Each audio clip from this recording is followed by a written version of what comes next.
Alrighty, hello everyone, welcome back to the channel. Happy Wednesday to y'all now, happy September 22nd, 2021.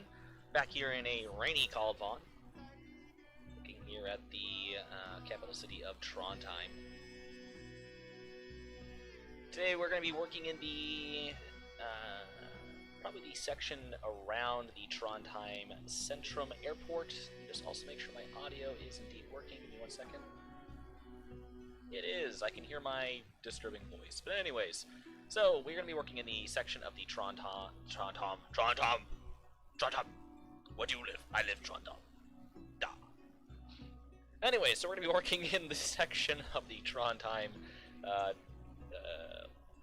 Sentrum Lufthavn, or the downtown airport, which sits roughly behind me to the left a little ways. Actually, you can generally see the approach lights for runway, what is that, 36? No, that'd be runway 18, coming into the Lufthavn. I believe that'd be 18, I forget exactly off the top of my head. But the runway coming in from over Rosenborg. It's an offset approach. But we're here over the Delva. Here above the highway, I believe this is the A13 or the M13. I think it's the A13. Yes, this is the A road. So this is the A13 that we are currently sitting above, over by Søster, I believe it's called. I forget exactly how to say that word in Norwegian. It's certain words I don't say very often. And, yeah, so. But anyways, so we're here by one of the three bridges. I believe this is Astrid, Sigrid, and Ingrid, I believe, are the bridge's names. The three sisters are what they are. Similar to, I guess, Pittsburgh, per se. There's one of them. There's the second, and you can just... That's not the third. That's a separate bridge that came in later. But the third bridge is the rail bridge. It's these three metal arched bridges that sit over here. So I'm actually going to go ahead and exit out of this rainy mode. We're going to de-rainify, as well as set it to a more immune state. Clear state. We're also going to bring the draw distance down. I would like to actually not do this. I'd like to.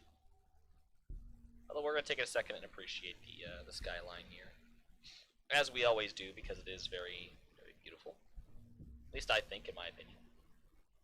So I'll go ahead and bring the draw distance down. I'll do about 10,000. I'm going to set that to there.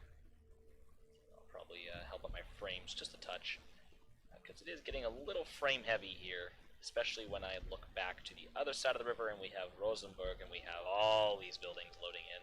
My computer takes a crap, so I do have to be mindful about that. Anyways, so the area in question sits roughly back here. This is kind of the outskirting sections of the city as we start to run into the Delva again, and we have this land piece that's going to be pretty much separated by some hills. Between the Delva and the Nid-Sunde, or the Nid-Sound, which actually I narrowed up some because it used to be a lot wider, but I brought the land out a little more than it was previously. I've also been working with the rail line a little bit. I was working on it last night, listening to a very interesting take on why U.S. generals have sucked since after World War II. There's a bridge that sits past here on the other side of this tunnel that I've yet to really create. So I worked on this, tried to curb the extreme grades through here, and instead I just built a very large bridge that will kind of bridge the gap here. Instead of kind of coming all the way down, just fuck it, build a bridge. So there's a very large bridge that comes through here. That's going to kind of be a theme of the railroad, is these large bridges. The other area I have to work on, I would say, is probably the section that will be paralleling a road, but slightly stepped down from the road over here. I'm not particularly I don't mind some of these, but I feel like I could have just gone straight instead of doing this weird little jaunt back to the right. So I'm probably going to bring that back straight at some point. We'll keep this kind of lazy left back straight, and then these turns are not bad at all. But I really haven't worked on Kaldvann a whole hell of a lot. I've kind of been lacking the creative inspiration, and I'm not going to really force myself to do anything major tonight. I mean, the plan is I do want to work in the neighborhoods back here, toward, or actually, I'm sorry, yeah, this Sentrum Lufthavn, BKTS, Trondheim Sentrum Lufthavn, the downtown airport. Because here we have in Singsaka, which Singsaka will run pretty much up through here. It's going to kind of start running up into the hills. Singsaka will pretty much sit over here. This is all Rosenborg. I believe this will be... what are you? I forget exactly what you are. Let me take a look here at the mighty map. Now, I have been using district names that are akin to the actual Trondheim. I'm thinking of straying away from that a little bit in some of these areas. Yeah, this is Nyhavn, which would be, I believe, New Harbor. So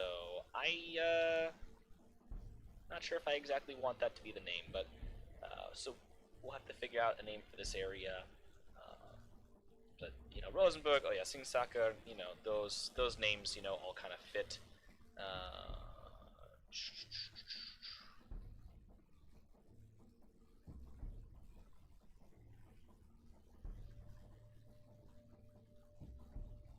Hold on.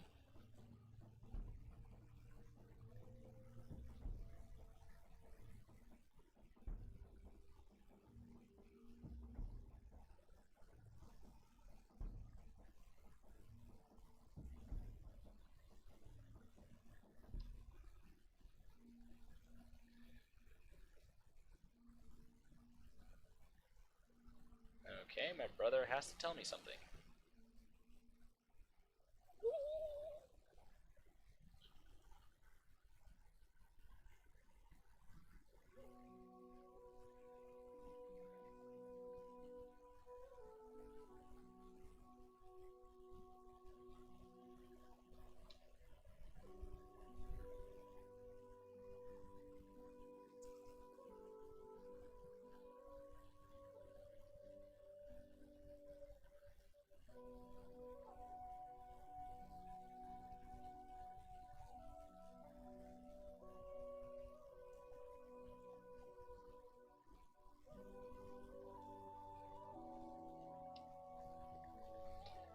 Sorry, I just got some very important news here from my brother, and I'm proud of him, is all I will say. I'm very, very proud of him. So, I'm having a big brother moment over here, and I'm just happy of my little brother. Just, howdy, Chris. Welcome to the stream. I'm so proud of him.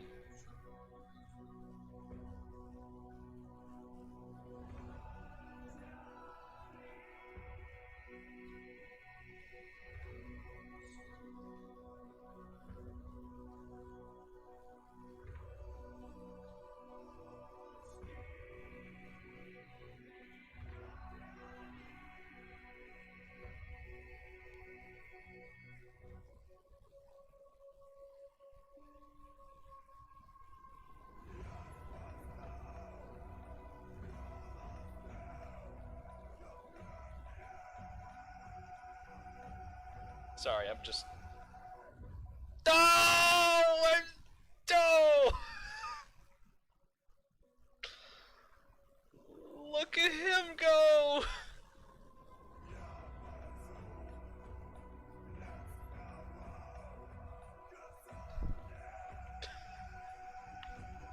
I'm so fucking proud of him, oh my god. Alright. I asked him if I could tell you guys. Alright. Hold on. I gotta... Alright. Oh, I'm so proud.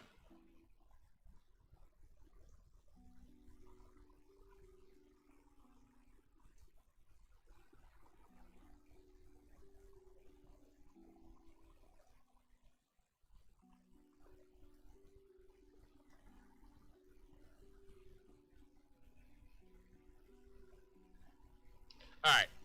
So, my little brother, alright, so he got his license, alright? And he's been driving around, he's been seeing all these girls, he's like, girls lining up out the door. He's had girls down the block. Alright, so he's had all these women, and me and my sister, we joked the last time I was in New York that he's dating one of them. He has to be dating one of them. Like, there's no fucking way. So, we've been skeptical because he's been over there a lot, and he just told me tonight it's been a week, but he told me I can't tell my mom, I can't tell my sister. You know, they don't watch these streams ever. I don't think they know I have a YouTube channel. But like, he's got a girlfriend. He's got a girlfriend. And okay, all right. So it's gonna get a little weird, but brother's like, so how do you feel about me having sex my age? He's only 16. He's gonna be 17 soon. I'm like, be very careful. Like, this is an age where you start to kind of experiment and stuff, but like, you know, I'm a little wary on it just because, you know.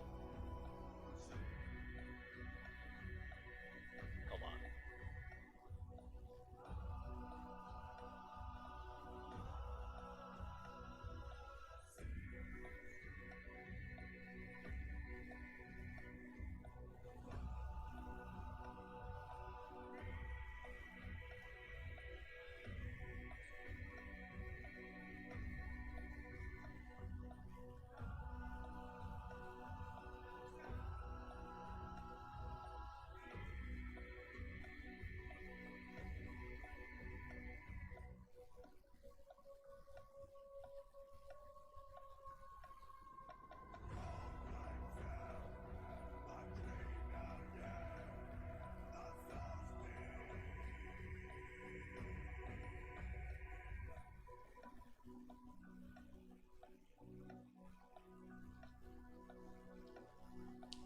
Alright. So, he's like, so how do you feel about that? I'm like, if you need condoms, I will buy them for you. No questions asked. Like, I don't care. I will find the money to make sure that you get them. Like, I will not tell mom, but be safe. Like, you know, this is an age where you're gonna start kind of experimenting and seeing, and, you know, like, I didn't until I was I was 17. I was 17, so yeah, so he's about on track. So, like, you know, hey. Now, granted, my first time I could get into that, it was not great by any stretch. I didn't really want to, but, you know, I got pressured into it, and looking back, I don't regret it per se, but I wish she would have honored the no. Neither here nor there at this point. It's long over with. But he's like, yeah, can I tell you something? I'm like, sure. He's like, kind of sucked me off. I'm like, oh my god, like, trying to wrap my head around it, because I'm like, he's, you know, still my little brother, but I'm like, he got, you know, I'm like, it's stupid, like, yeah, my brother got a blowjob, and here I am, like, all proud of him. I know it's, like, stupidly weird, but, like, my little brother's growing up. He's growing up, like, oh, he's doing things I can't do right now. I can't tell you the last time I had any sexual interactions with a woman other than kissing. But like, hey, he's finally getting to be a teenager, and he's getting out, and that's cool. Like, I hope it all works out and stuff like that. But it's just rites of passage. Now, I will say, I hope that it was all consensual. I hope that it's something she wanted to do. I hope it's nothing she looks back on later in life and regrets. You know, I'm very big on the whole, like, consent. I'm very big on consent. You know, consent is huge for anything for me. So, like, I might have to sit down with my brother at some point and talk about it. But, you know, but regardless, like,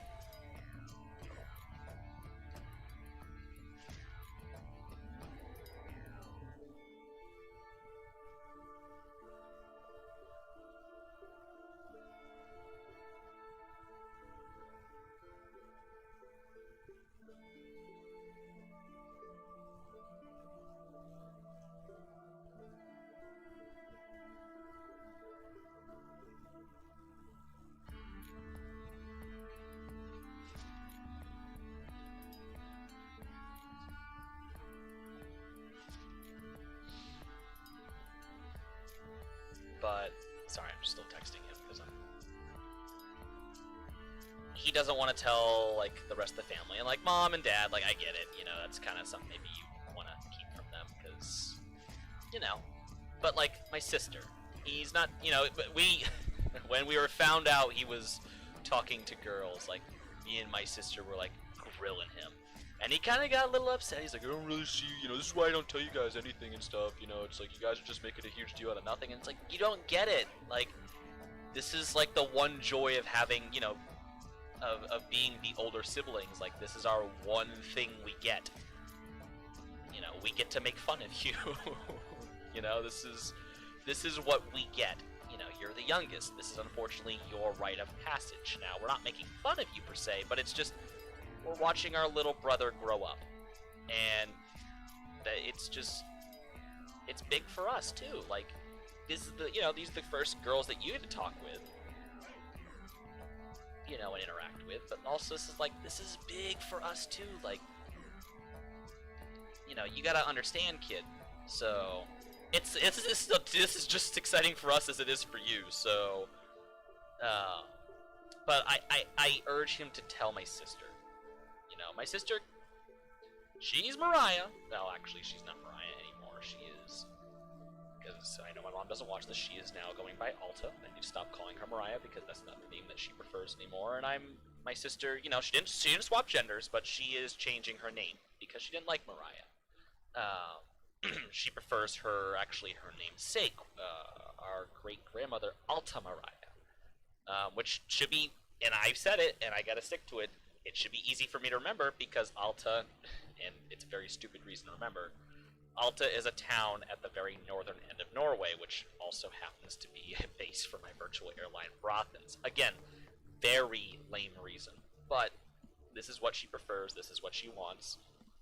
I told her I would honor it, obviously, because it would be wrong for me not to do so. But at the same point, you know,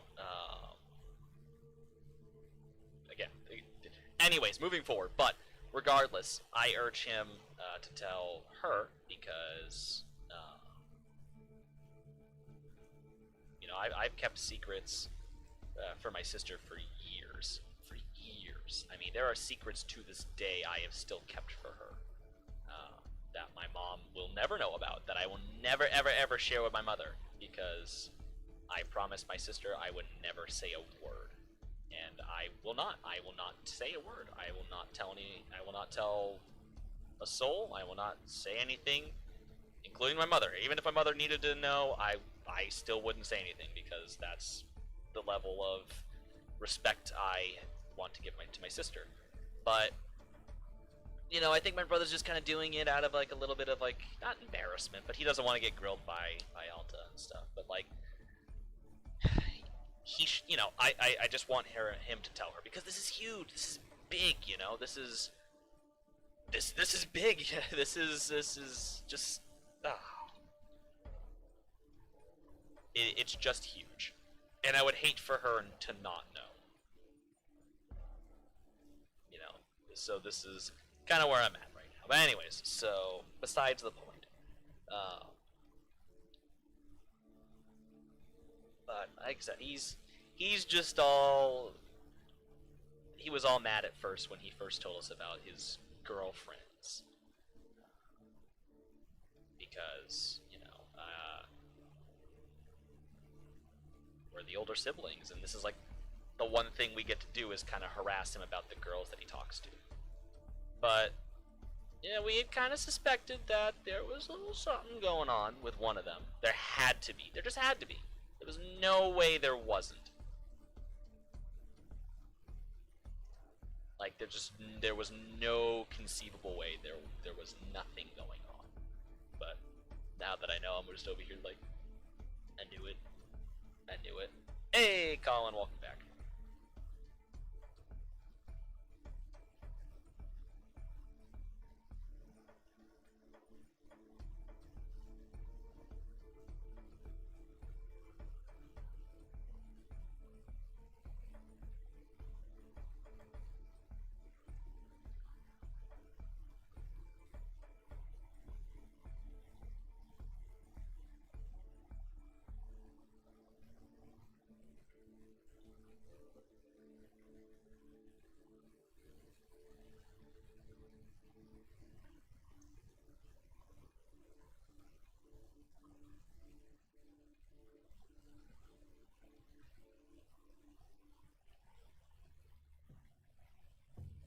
Alright, Chris, you have a good night.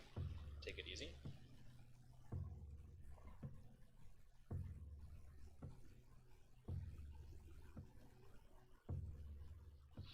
But, sorry, I'm telling my brother, like, I want to focus on my stream and stuff like that, you know, just sending him off and stuff like that, just trying to give him some advice. Like I said, the whole consent thing, you know, just always make sure you have consent.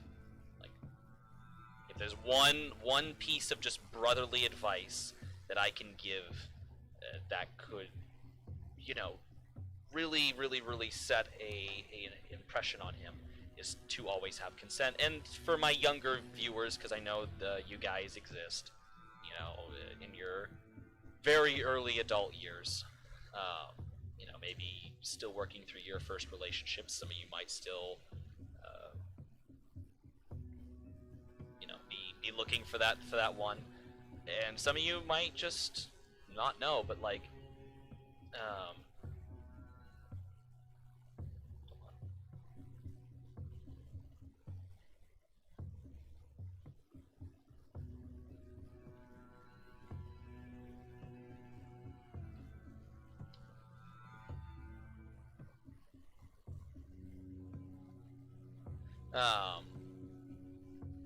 this actually, hold on. There's actually a comedy skit. I forget the guy's name. Now, it's a little brash when he says it at first, and I can understand why. But in his comedy skit, the guy is talking about, you know, he has two kids, and like they're getting older now, and like, you know, when they used to go out, it would be like the same thing for both of them. But now they're getting older, you know, one's a girl, one's a boy, they both kind of have their own separate rules. Like for the girl, it's like, hey, you know, don't go alone to parties. Also, like, you know, keep your water bottle near you at all times. And if, like, you know, 3 guys ask you to go, like, play hide and seek in the woods, don't. And for his son, it's like, you know, okay, drive safe, don't rape. And, like, it's pretty brutal advice at first. Like, whoa. Did he just say that? And I watch a lot of YouTubers, and like when they're talking about stuff like that, they say, you know, the R word, or like the CP word, or, you know, something with YouTube's algorithm. This will probably get struck or whatever. I don't really care. I don't believe in censoring words just because it's easy. I mean, I've been not raped. It wasn't rape. That's a whole other topic for another day. You know, I've had interactions where, you know, consent wasn't given both ways, and the consent that wasn't given was on my end. I did not give consent. But point being is that, you know, I don't really care about censoring words. You know, it's a word. You know, I understand for some people it's hard to hear that sometimes, but, you know, there is this isn't the channel that I really give a crap about centering myself on. This is my channel, you know. But anyways, we're all adults here, or some of us anyways. But point being is you know, the guy in the comedy skits, you know, he's joking. He's like, you know, the 18-year-old son needs to know, drive safe. That means, you know, from the time you get into your vehicle, from the time that you park your vehicle, you should operate it in a manner of which you will be safe in which you will arrive alive, and you will not kill anyone and or yourself. Don't rape. Pretty self-explanatory. You know, like, just don't rape. It's all he wants out of his kids. Just drive safe, don't rape. So, I showed that skit to my dad, and, you know, I'll be leaving his house, and, you know, his neighbor's across the street. It's a little, like, cul-de-sac. You know, the whole neighborhood's pretty close, or at least that little section, that little block. And my dad will shout it, and they all think it's funny, because they know the skit and whatnot, but maybe not the best of jokes to be shouting into the world, but again, it's my father. You know, there's no malintent behind it.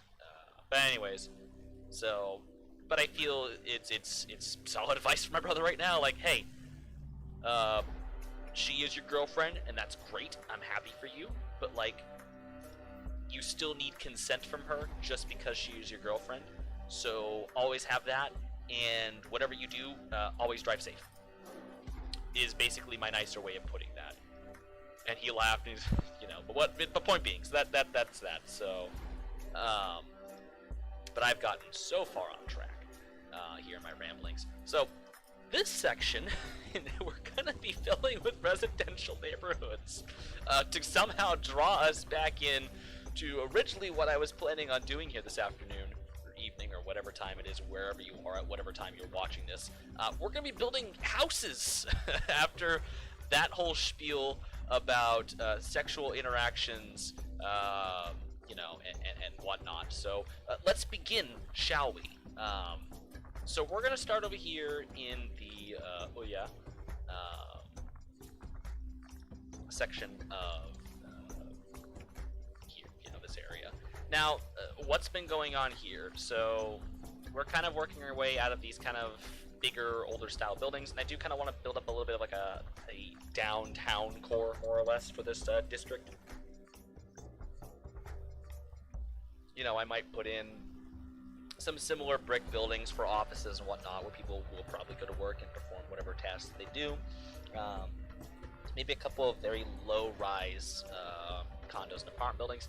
Nothing too huge, because we do have to keep in mind that the residential palace, or the residential kind of palace complex, sits right here. So the royal family lives here in this area. Now, I suppose in England, the Buckingham Palace, I suppose, I've never seen it, I've never looked at it in Street View. The British royals never really have fascinated me, per se. Totally respect them. Like, if I ever happen across anyone from the royal family, I understand who they are. They are a very important person in this world. I just don't keep up with their politics and their drama. I just don't. I think, we should keep out of their life. I think the tabloids should keep out of their life, especially after the whole Princess Diana thing, but that's neither here nor there. I don't really get the whole fascination with celebrities and the media's fascination and continuous harassment towards celebrities, but whatever floats your boat at this point. It's just when celebrities do kind of lose their shit and freak out, and the media's like, oh, they're a loose cannon. It's like, he was trying to, like, scratch his junk, or, like, I don't know. There was one of, like, I'm drawing a blank here. Whoever played Spider-Man, one of the Spider-Mans, I think from, like, the early 2000s. I forget his name.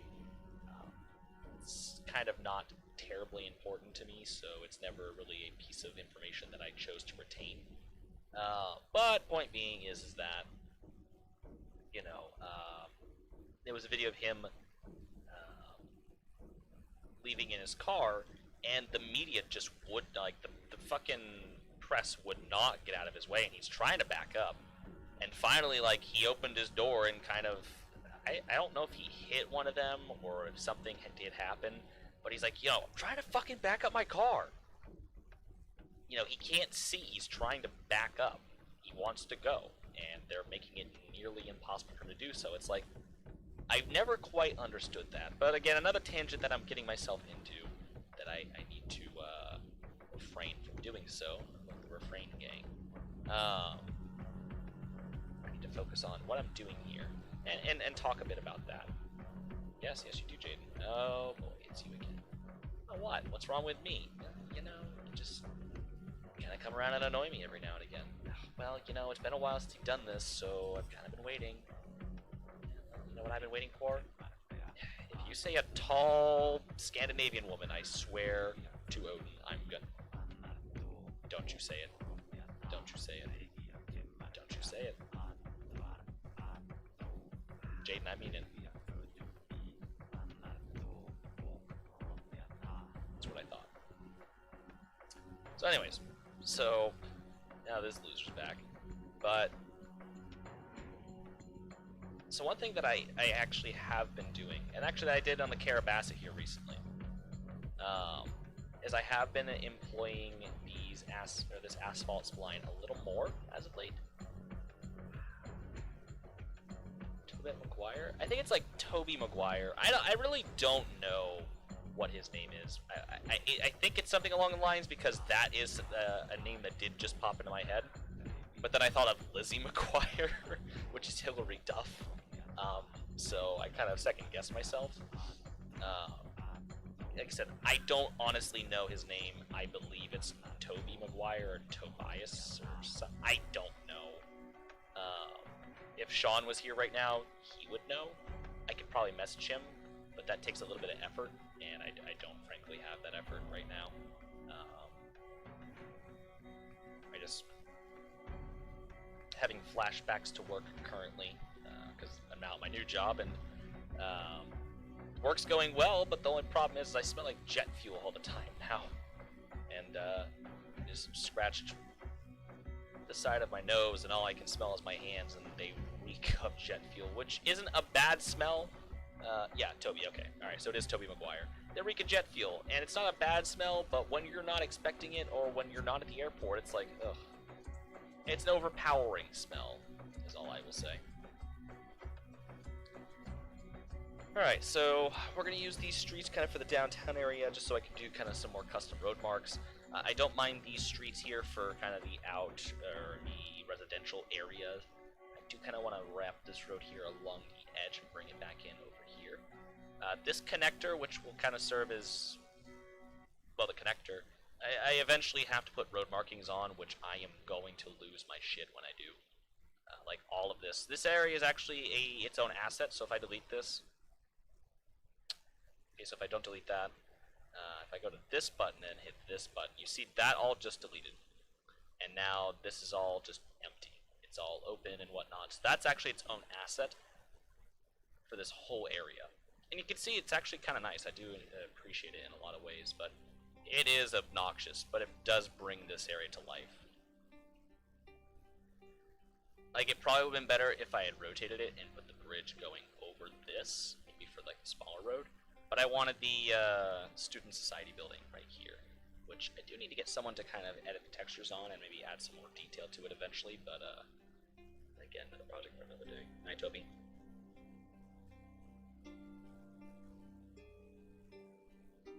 I'm also probably going to start painting some more assets on SketchUp again.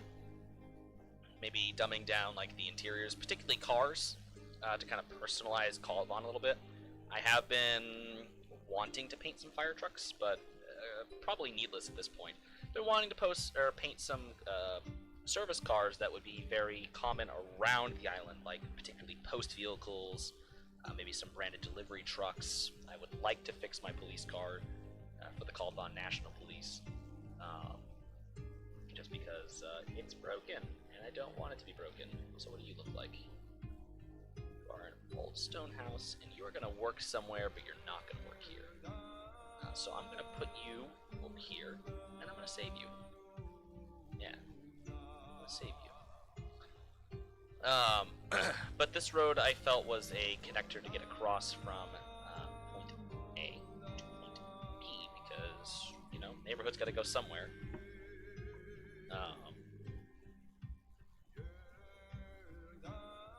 But instead of going through all these back streets, you know, I feel, I don't know, this road just came into existence, and that's all I can really say about it. But instead of having two intersections on top of each other, they bridged one over. That's pretty much just going to come around and intersect over here anyways. So, I think that's probably going to be the course of action here, because this road I might widen out. So there might be like one, there's going to be like a left turn here. That's going to connect to all these streets. So this is going to be the way to get kind of over to here. I could probably also eliminate this intersection here to make this only a right turn and you know, and such, which would probably be the correct action to do, to eliminate left turns here. Because, you know, so I'll wait and see how that's going to work. Also, maybe to eliminate left turns here, because there is no real reason, because you could just come down here and then go over. So that's probably how that's going to work. because I'm very big into traffic flow, even though it doesn't matter because the train tracks are all the way over there. But again, I'm not just building the railroad, I'm building the country, so I would like the country to make sense. Now, historically in Kaldvann, I haven't gotten very far. I've been doing a lot of other stuff lately, and again, I've been just struggling to do Kaldvann-isms. But if I were to go back and look at my note, last time I typed was August 5th.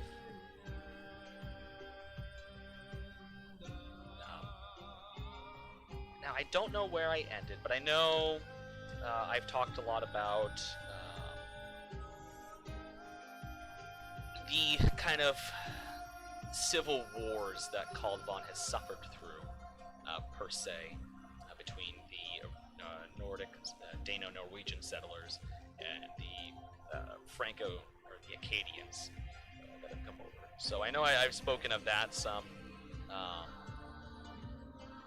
have been very interested in typing upon that, as that is a very interesting part in Kaldvann's history, and I think it would actually be fun to type it. The problem is that I really don't know how to go about typing that right now, because I really haven't typed a lot of the history. I know I've kind of gotten some of the earliest history down, some very, very generalization of the history, as there really isn't a ton to talk about. It's just kind of how people got here, how the settlers got going, and just an assortment of other things that don't really mean a whole lot. Just kind of housekeeping items, I guess, for the earliest settlers. So there really isn't a whole lot of major interest in those, because, you know, it's like, and there are some gaps that I'm going to have to kind of fill through, because if we go back to where I am in the history, I've gotten up to, I believe, 1588 in Kaldvann's history. Let me actually go to that real quick. Kaldvann history. So yeah, so we have the Orkington Voyage, which actually I have to make a tab of Orkington. Swift with that, that's about 4 pages in so far. Then we have the first months, which is the from June to December, actually 1586. So I haven't even gotten out of 1586 yet. So we're still in the first few months of settling. It talks about you know, settlers began to make the quick work, kind of how the houses were built. They were very basic one-level houses. Some, for the more well-to-do or the harder working, did have a second level, also depending upon family size. And there were even, in some cases, some small, very steep hills that were built around here. Particularly something like this, there would have been dig outs in the side of these hills, particularly to where some homes would have been put into, kind of makeshift along some caverns, which also would have been kind of the first discovery of the land's volcanic activity, as no one had any idea that these were basically active volcanoes or along a active caldera. You know, it kind of talks about the small population, and each home was kind of responsible for establishing its own source of food at this point, because, well, you're trying to do that. You're trying to set up your own source of, you know, food and growing crops. And it talks a bit about what crops were very prominent here, and some of the leaders in agriculture, which was a gentleman named Hamar Amdal, which I believe I probably spoke about in a live stream a while ago. I can't actually remember that at this point. Hey, DT Cheney. Yeah, I'm live tonight. It was actually kind of a spur-of-the-moment thing. I was supposed to kind of pop back in a call with Sean and some of the other guys, Mal and whatnot. But I just decided I wanted to stream. I was going to stream the other day, but I just ran out of motivation, to be honest with you. I just really didn't feel like streaming. So I haven't even got through 1586. You know, 1588 is the official establishment of the Trondheim colony, so that's going to be a lot of, you know, how did Dano-Norway, the Denmark, Norway, Norwegian kingdom, go about establishing this colony? You know, what steps were taken, you know, what was the reason behind that, what was the general interest, you know, how did the population of Norway and Denmark receive the news of a new territory and colony? which at that point I also believe Iceland and Greenland would have been a part of that kingdom as well, so there would have been a great kind of empire per se, as well as working with their respective kind of countrymen at this point, as well as, you know, Iceland and Greenland aren't too terribly far away. Now there's a big jump from 1588 to 1591, then we have 1594, 1598. We go through the 1600s, we get to 1619, with a couple of gaps between 1606 and 1619, at least that I have planned out here.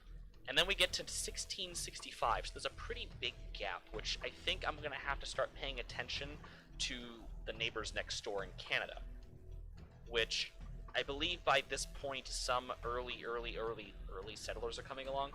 Plus, we all have to recognize the, I believe it's the Inuit people? Yeah, Inuit lands. Labrador Inuit lands. We're actually not too far from the Inuit lands of Labrador. we're actually fairly close to Labrador, actually. Like, about 30 to 35 miles, I believe, is where I've officially said it. I've actually got the coordinates for the tallest mountain situated, which will be, if I can find it, wherever it.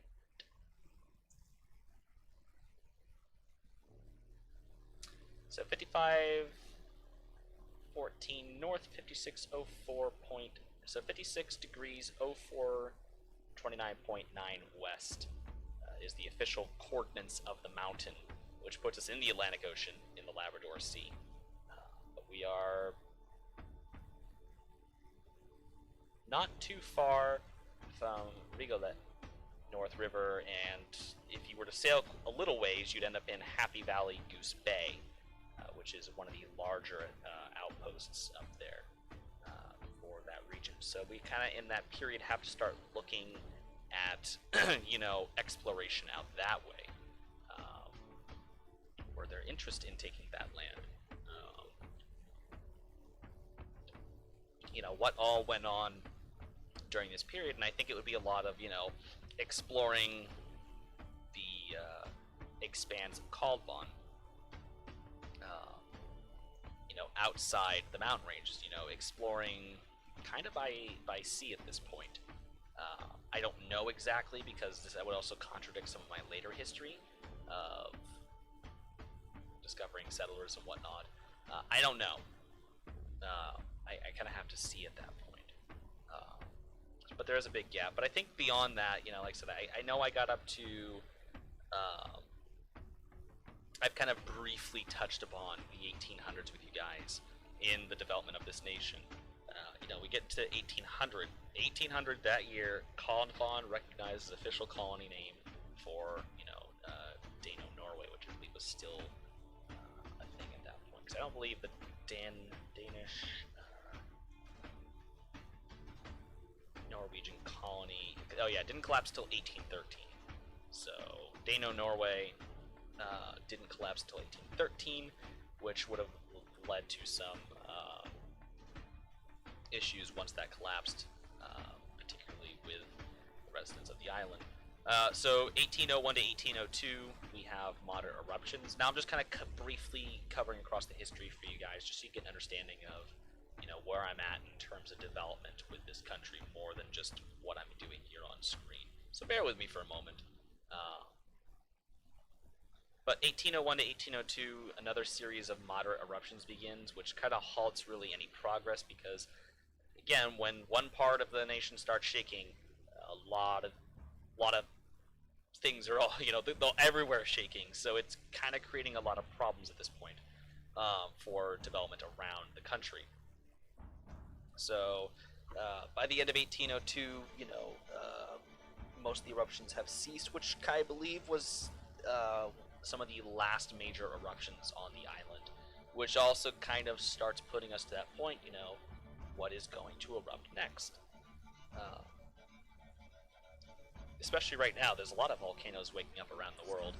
I think as the world is kind of still doing its migration across wherever, across the whatever, but across the world, because it's the plates are always in motion, so that's just how plates do. But in 1804 to 1805, these are just kind of major bullet points. I kind of have to drum some things along throughout time, as well as just kind of major technological advancements. We push into 1804, 1805. We have the British-Acadian War. So I believe this was it the 30-Year War going on in Europe? I forget exactly what war was raging, but the British and the French were fighting. Gasp. Ask me how surprised I am that they were fighting. I'll tell you, I'm not shocked at all. But point being is the British and the French were fighting again. And, well, England obviously was looking to really stick it to where it counted most with France, and that was its colonies and its outposts and establishments. So the French side of the island was attacked, which kind of led to a lot of issues that I think I've previously described. I know I've previously described, because the British previously they made the landings in Castine. Okay, I actually put that down here, but they made the landings in Castine. They pushed the French back. They landed troops. They were able to push the French back and out. The French ran across the national border, which was a big no-no at the time, as previously established by the Dano-Norwegian government and the French government, that this would not happen. The French were to stay on their side, as the French and the Acadians and the Kaldvannians really didn't get along. So this was violated, and this created some issues. So as the war raged on, there began to be a series of just, civil scuffles between both sides, between the Kaldvannians and their kind of militias in the outskirts, because this is rural territory. This isn't any major towns like Trondheim, but these are kind of rural territories along the national border, which eventually led to kind of a crusade, per se, led by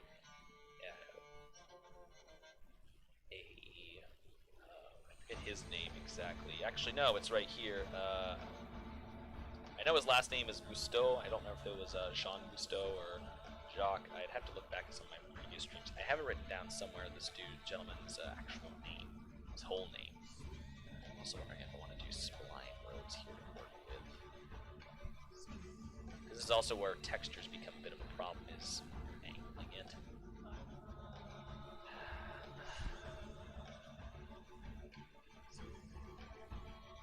Yeah, I think I'm going to go ahead and do spline roads from here up, just to kind of work with it a little bit, or at least get this asphalt going here.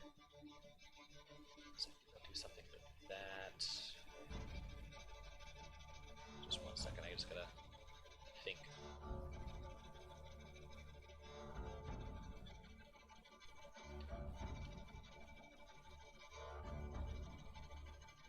Anyways, so a gentleman by the name, I believe, is Jean Cousteau. He was the son of a higher-ranking clergyman. Again, I have this all written down somewhere because I had to do research into the Catholic Church and or maybe he was the son of a deacon. I forget specifically off the top of my head, because again, I have not looked at this stuff in a long while. It has been a considerable amount of time since the last time I've actually looked at anything in relation to Kaldvann, just because, I get burnt out. I do get burnt out on these things, and that's entirely acceptable. And now I'm just trying to drum up some renewed interest, because I don't want to let this die. I don't want to let this project die, and I don't believe it will. But while I have time and the chance, I really wanted to work on it, and I'm just kind of forcing myself to do something, because the longer I wait, the longer it will take to finish. So anyways, so this gentleman by the name of Jean Cousteau, his dad, I believe, was either a deacon or a clergyman. He was in some way, shape, or form well-to-do at the local Catholic church in Castine, or in the Acadian side of the island.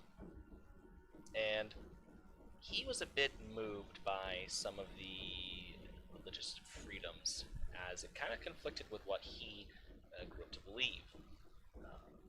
These heathens, as again it's dubbed as, were worshipping multiple gods. And this kind of takes a stab at also kind of my struggle with the church, as well as where I'm at now, religion-wise, moving into paganism and stuff like that. So, to this gentleman by the name of Jean Cousteau, it moved him, it bothered him. He did not like the idea of these heathens having multiple gods and not worshipping something he saw as kind of a stab at who or what made him him. What built his family. There can only be one God. This God that he has come to believe.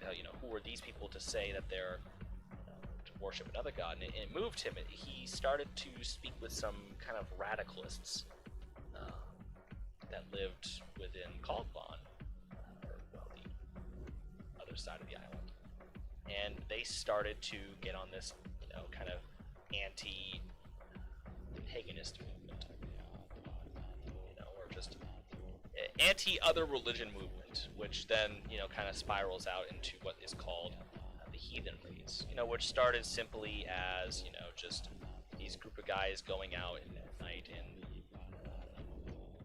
pillaging and just basically ruffling the feathers, and then it moved to violent acts, beating people up, to causing irreversible trauma and severe injury to some people, and then it moved to murders, rapes, and burning of houses, and very large things, and then eventually these men were getting away with it, because like I said, I know I've talked about this, and the trap was set, they got caught. So moving into this spanned for over a decade, 1810 to 1824. There wasn't a whole lot. This was a very political debate. It was a very, very sore subject coming out of the colonies that were supposed to be jointly ran between Dano-Norway and France, and France is just getting away with literal murder. There,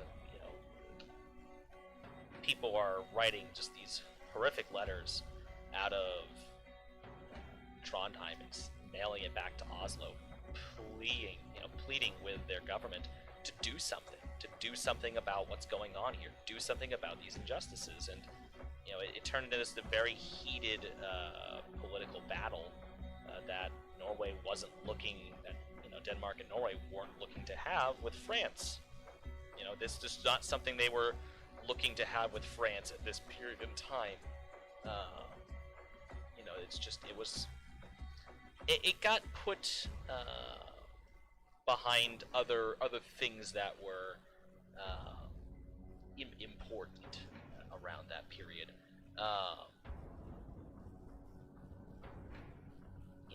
From that time, France didn't really have a large interest in solving their issues in the colonies. They didn't. I believe that at this point, this was post-Napoleonic.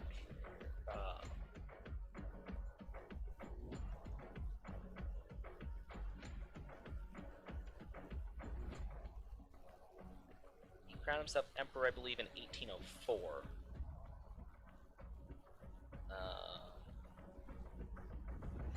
No, this actually would have been in the middle of it, because he was crowned himself emperor in 1804, but I think he didn't fall out of power until 1815. So this actually would have been in the middle of the Napoleonic era, which I think was a big factor that swayed. Because I was trying to think off the top of my head, why did France, because after Napoleon, France really didn't want to do shit except, party. France is always interesting. But regardless, I believe that's why Denmark, Norway weren't really able to do anything, or didn't want to do anything, because, didn't really want to go spit in the Wheaties of Napoleon over there. Hey Napoleon, get a grip on your colonies. Hey, Norway, make me. You know, he has a good point. How are we gonna make him? How are we gonna make Napoleon deal with his colonies?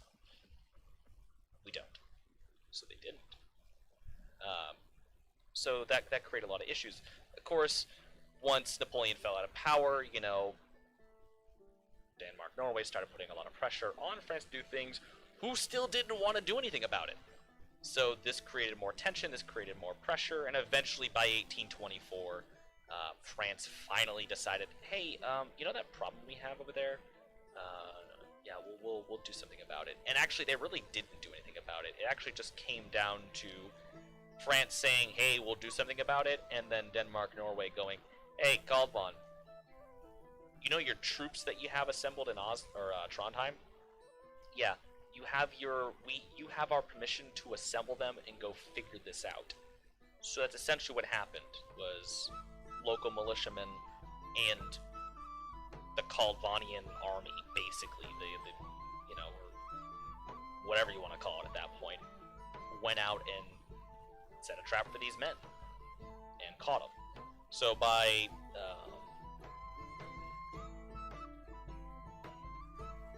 there we go. But we kind of skipped over some stuff. So from 1810 1824, you know, that's a pretty big gap, you know, pretty big cover, you know, but not to overshadow some other events that were going on. In 1811 to 1813, there was a Kaldvannian Franco War. So you had this large war going on, and it's you know, caused Kaldvann and France to get into this war, and I believe that was the something to do with Napoleon. Let's see, what was that?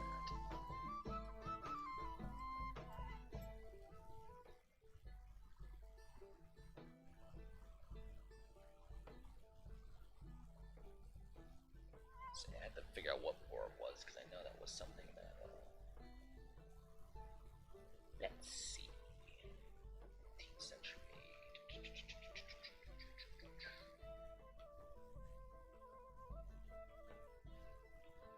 Oh yeah, the Napoleonic Wars. So 1803 to 1815. And then you had the First Serbian Uprising, 1804 to 1813. The Russo-Persian War, 1804 to 1813. The Russo-Turkish War, 1806 to 1812. The Finnish War, 1808 to 1809. Polish-Austria War, 1809. Second Serbia Uprising, which was 1815 1817. But basically, through this period, you have a lot going on, including the Napoleonic Wars, 1803 specific cause to why is there a war in Kaldvann? Oh, well, let's look back at Europe and see what's going on. The Napoleonic Wars. So the Napoleonic Wars eventually did spill its way into Kaldvann, causing what would be known as the Kaldvannian Franco War, which was 1811 to 1813. This was mostly between, I believe, the Kaldvannian settlers as well as the Acadians. This created just a large issue, a large rift between the two sides, which then fueled the heathen raids. You know, national distaste for the alleged enemy. You know, and this kind of led to a lot of hush-hush about what was actually going on, because people knew who were, you know, causing these atrocious acts of just human indecency. People knew what was going on. They just chose to say nothing because they kind of supported their cause. They supported what they thought was, you know, this noble, holy cause. So by the end of the Kaldvannian Franco War, we have the collapse of Denmark, Norway, and basically this leads to Sweden coming in and being like, "Hi, Norway, how's it going?" Norway then, you know, kind of gets absorbed into Sweden. But before this could happen, again, I'm just trying to pull information out of my head at a very late hour of the day. So bear with me here as I'm trying to remember things. I believe this is when Norway introduced its constitution and became its own country. Technically speaking, outside of the Kingdom of Denmark, Norway. Norway was officially on its own. It was the Kingdom of Norway. In this, most of Denmark retained its assets. I believe Denmark retained Greenland out of this deal, or Iceland. I know Denmark retained a lot, but in this deal, Kaldvann went to Norway, as this was mostly comprised of Norwegian settlers. It was mostly comprised of support from Norway. Norway itself had been supporting a lot of what was going on. There was a lot of Norwegian interest in Kaldvann. So when Norway drafted its constitution, it then took Kaldvann under its wing. And Kaldvann, which at this point during the Kaldvannian-Franco War, almost 200 years until that would come to light, during the 1980s, the world was in change again when Kaldvann finally gained its independence from Norway. Not that there was any harsh feelings towards Norway, it's just independence is pretty nice. But regardless, so collapsed Denmark-Norway 1813. Then we have what we call the First National War, which actually is the Second National War, because the first, the Kaldvannian-Franco War, was kind of the First National War. But this is the first true-on national war. I also do believe, if I'm recalling correctly, because again, I'm not looking at any of my notes, that the Kaldvannian-Franco War was also sparked by meddling interests on the outside in response to Napoleon. This was a lot of the push and pull with the troops coming through, and led to a lot of infighting as well amongst Kaldvann and France, ultimately leading to Kaldvann not formally defeating the French, but saying, hey, listen, we want this to end, so we're going to go, make sure you get your shit back, but just get the fuck out of our side, which then led to this firm line, which again led to more, raids, these heathen raids and stuff like that, from the Franco side of the island. Point being, so we move along. So we have the First National War of 1813. It was a very short-lived conflict. There were not very many casualties within this conflict, but it was the first true, always started as the two sides being against each other. It was the first real conflict. By 1815, we have the Second National War. Again, they're really great at the naming. That Jaden guy, he's really good at naming shit. This was also in response to what was going on with the raids. It was creating a lot of tension along the border.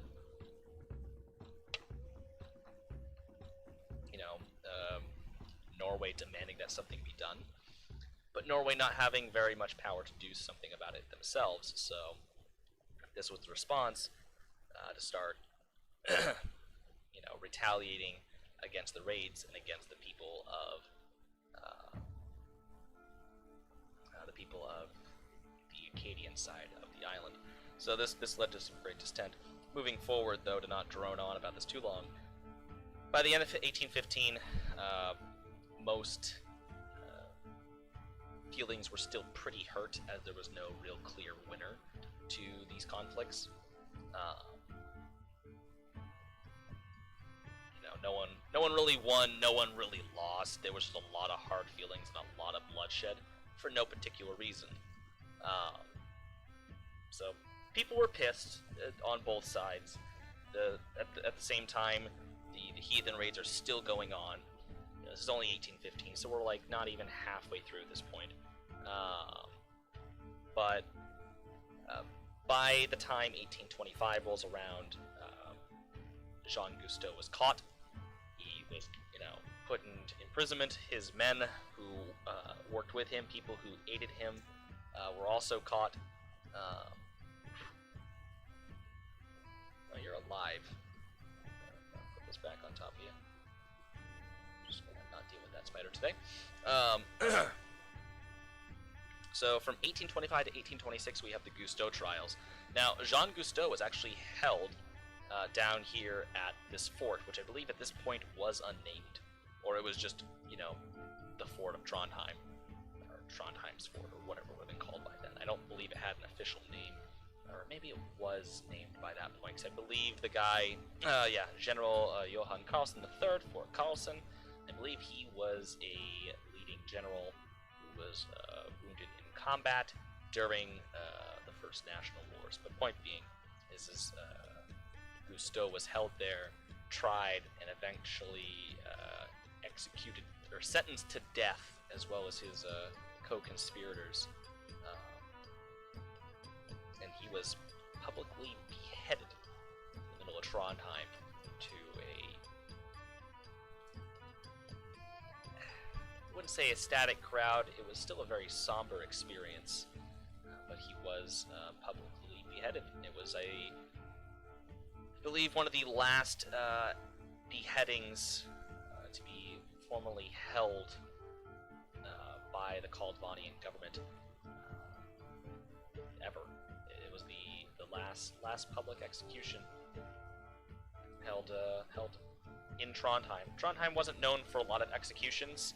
That really wasn't the style, but there were a few for very heinous crimes spanning over the years, and the last one was Jean Gusteau in 1826. Now, this obviously, deeply upset a lot of people on the French side of the island. As many people were friends with Jean Carlsen, he still had family over there. People were particularly upset that, he did all these horrendous acts, but there's no need to end his life this way. And people on the Norwegian side were pretty happy, as they felt retribution was dealt. They felt that some form of punishment was handed out, and that this was just. This was justifying the lives that were lost during this period. This was also justifying 3 wars, technically.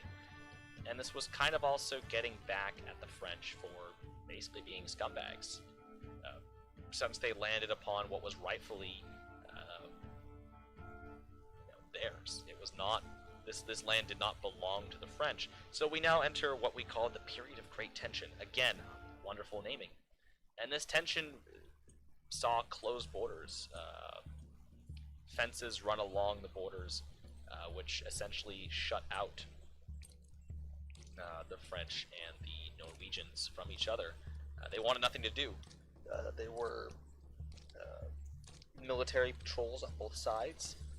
There were standoffs. There were never really any shots fired. This was Kaldvann's essential Cold War. It was a period of just immense tension. Both sides were ready to kick ass, but no one really did anything. But after 1830, we start to move into Kaldvann's Industrial Revolution.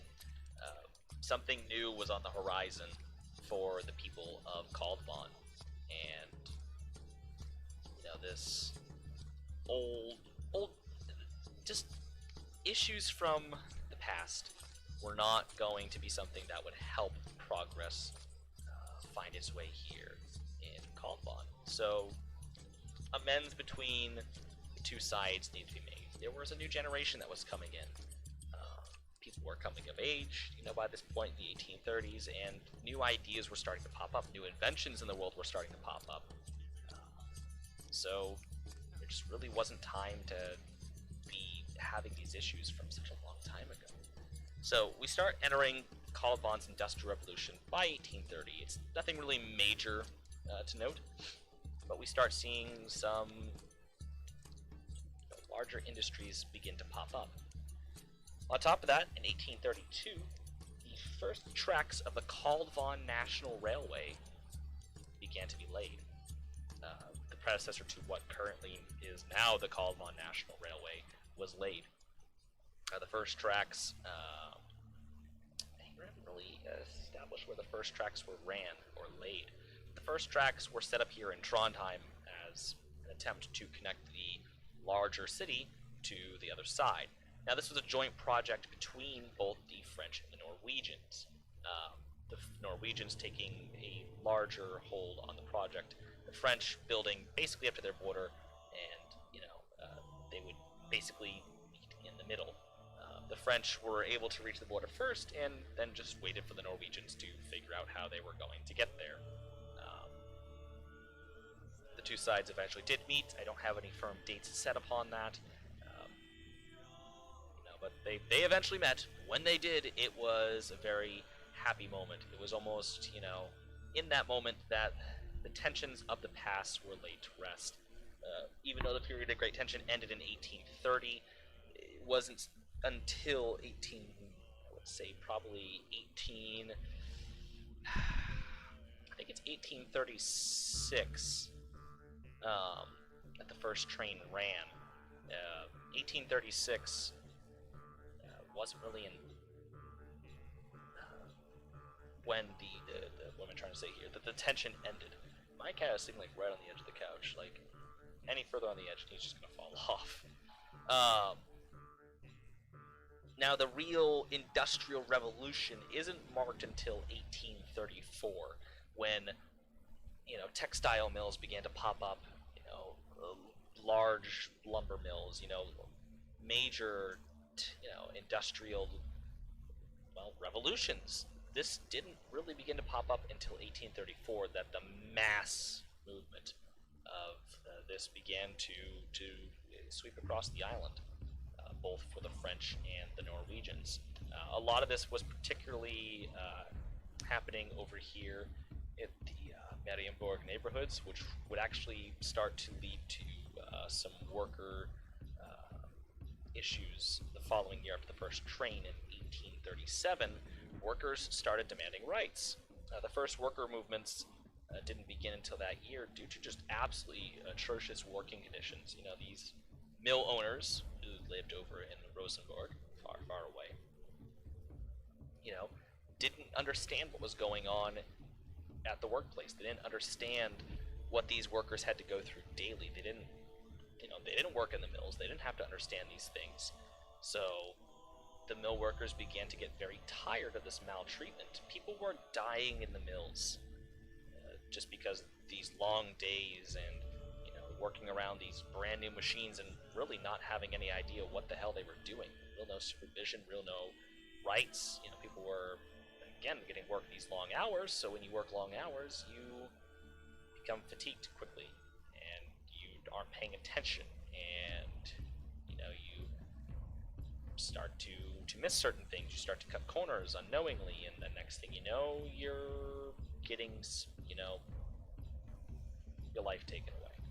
And this really upset a lot of the working population here in Trondheim. So these worker movements really set the precedence that, hey, we believe that this is great for the nation, these technological advancements, but we need to make sure that we're being safe. We need to make sure that, we're getting better wages, that we're actually getting rest time to go home. And this actually led to the first worker unions to pop up in Kaldvann. This was the way.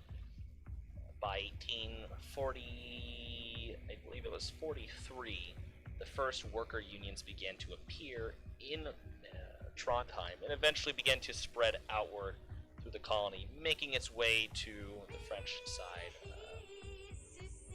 shortly thereafter. But, this was revolutionary. Worker unions.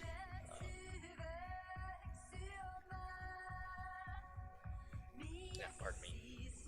But so the unions made its way into the island. In 1839, though, the first telegraph lines were laid. Figuring, hey, we got these really interesting right-of-ways alongside the train track. The telegraph was starting to get introduced, and suddenly telegraph lines began to pop up alongside the train tracks.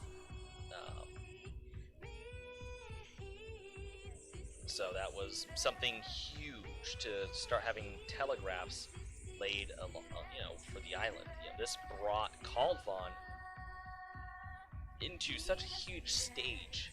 This was bringing Kaldvann onto the world stage. Telegraphs. I mean, that was huge back in the day. That connected them in so many ways. Even just from one side of the island to the other. I mean, that was able to get a message across. it didn't take long to lay the first telegraph lines. The first telegraph was successfully transmitted between Trondheim and Castine by very late 1842 into 1843. The first communications between the two sides were transmitted, if I'm looking at my notes correctly here. But unfortunately, by 1841, the French side of the island was still slow to get going with worker unions and what was going on. By 1841, the port of Castine burns due to a accident involving the trains, and the port catches fire and completely burns the ground. There was nothing to do, or nothing that anyone could do. By this point, there was a lot of coal being imported to the island. There was a lot of raw materials there that were essentially just burned, as fires work. Because guess what? Fires burn. Wow. But yeah, when the whole port went up, it was just wooden buildings and stuff. And, there was ship making, a lot of just wood lying around. And when that went up, there was nothing to stop it. 1841 had been a predominantly drier year for Kaldvann, so when things went up, they just went quickly. There was no stopping it. This put a huge dent into the economy of the island, because the port of Castine served as the entire nation's warm water port, essentially, in the winter, as the waters were generally more sheltered from the harsh environment. They generally tended to be just a touch warmer than the north, but warm enough to where ships could still enter, and ships could still get through, and things could be shipped. So when the port burned down, there was nowhere for the ships to go. So this really, really, really took a toll on the economy of the island, because, like I said, in the wintertime, the port of Trondheim closed. There was no way to get into it. The oceans were too rough. There was just no way. The ice was too thick.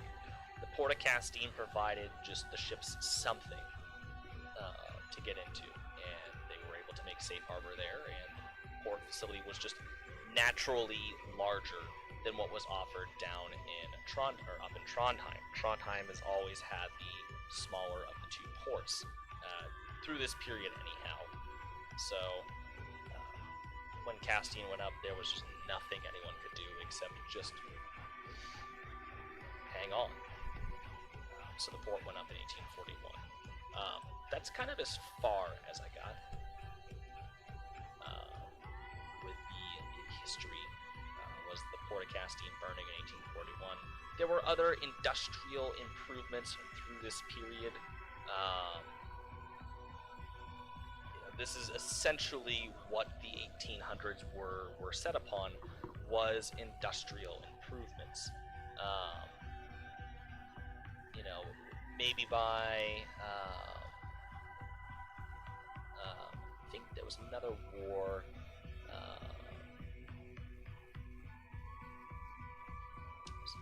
War at some point. I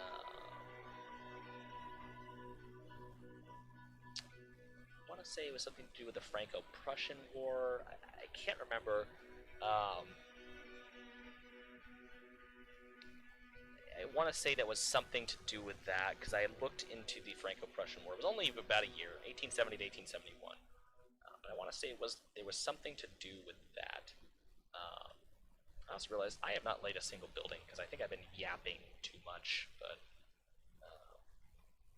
the point being, so there was another war at that point. Nothing huge. I think it was mostly just mobilization,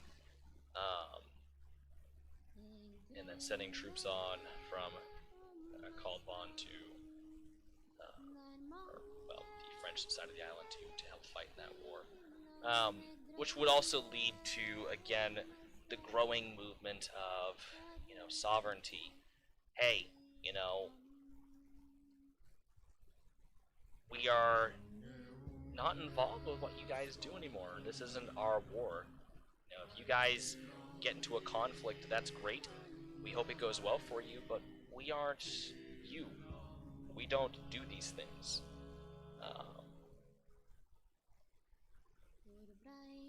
But that really wouldn't be seen until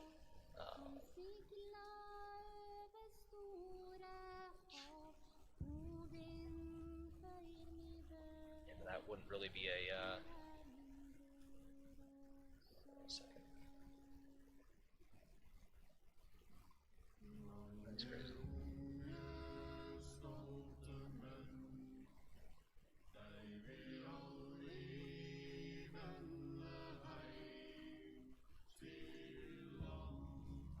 Anyways, yeah, I was looking at something real quick, but yeah, there really wouldn't be. Hey, Trains Man, I've been okay. Just getting going with work again at my new job. Just yeah, kind of living. Really haven't had a lot of time to do a lot of train stuff. Kind of put it off this summer as I've passed the Carabas off to Sean. So I'm just kind of getting back into trains. I've been doing a lot of work on the Carabasset, or I say a lot of work, but I've been little to show progress. I'll probably show it off real quick before I go to bed here, which will probably be soon, because I would like to kind of just here pretty soon-ish. But that'll be. I'll kind of announce when that draws closer. Because like I said, I will be looking to quiet down here soon, and I'd like to just kind of not kill my voice, because that's what these live streams end up doing, is killing my voice. But anyways, so but there was a smaller conflict, which again mostly led to sending troops over to France.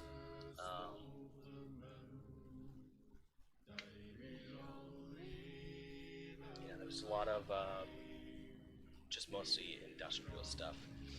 The next notable thing really wouldn't be until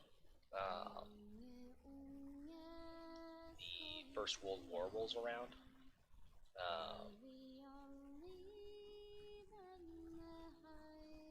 But yeah, the First World War rolls around, and I mean that's cataclysmic for Kaldvann as well, as again troops were sent off to battle for their respective nations, mostly from the French side. There were originally militiaists that joined from the Norwegian side of the island. I don't believe Norway was. I don't believe Norway was involved in World War One. Let me see. Wars involving Norway. Oh yeah, World War One.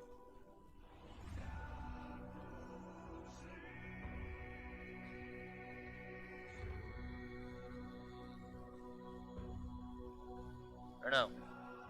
No, that's World War II, I'm sorry. Swedish-Norwegian War, 1814. Say that ended in defeat, but it was acceptance of the Eidsvoll Constitution.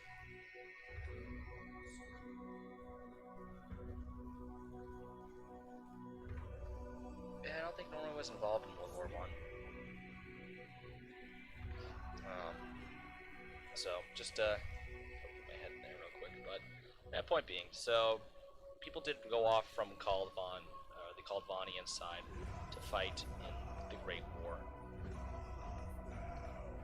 Was the newfound relations for their fellow French countrymen, their Acadians, had improved over the years. They went off and fought for them. They fought for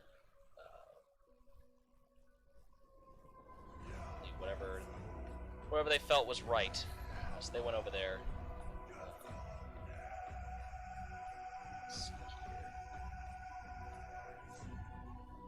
So World War One breaks out, and that once that was over, I mean that really started to cause a lot of issues amongst Kaldvann. Just politically, the political landscape was changing. Was changing very drastically.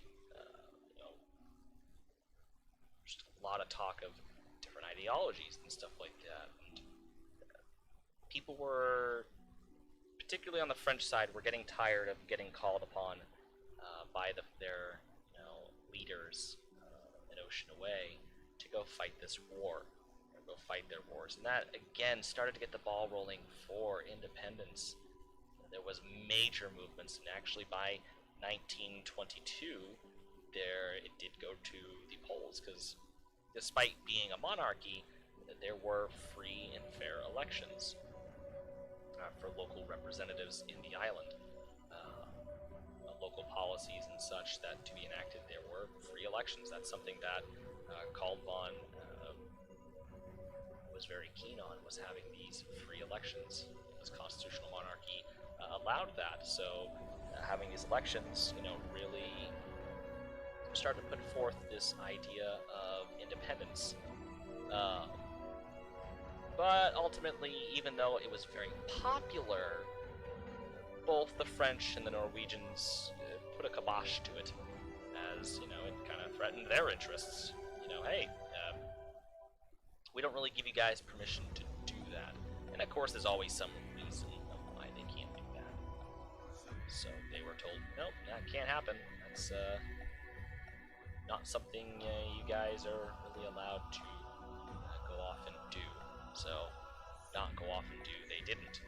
So, the talk of independence was quashed in the summer of 1822.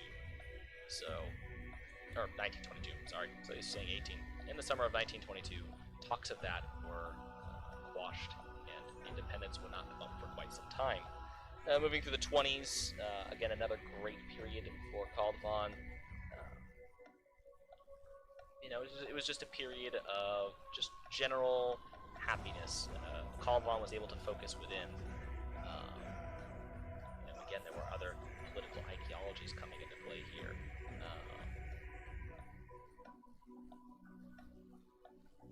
Lots of different people wanting to come to power and kind of lead the Kaldvannian representation over in Oslo, and particularly in France, leading its representation over in Paris. How does the island, fit in? How does it feel, looking to really shape its say? The trains. Yeah, I think I just ran out of interest over the summer. I mean, just all through COVID, that was kind of what I did. And then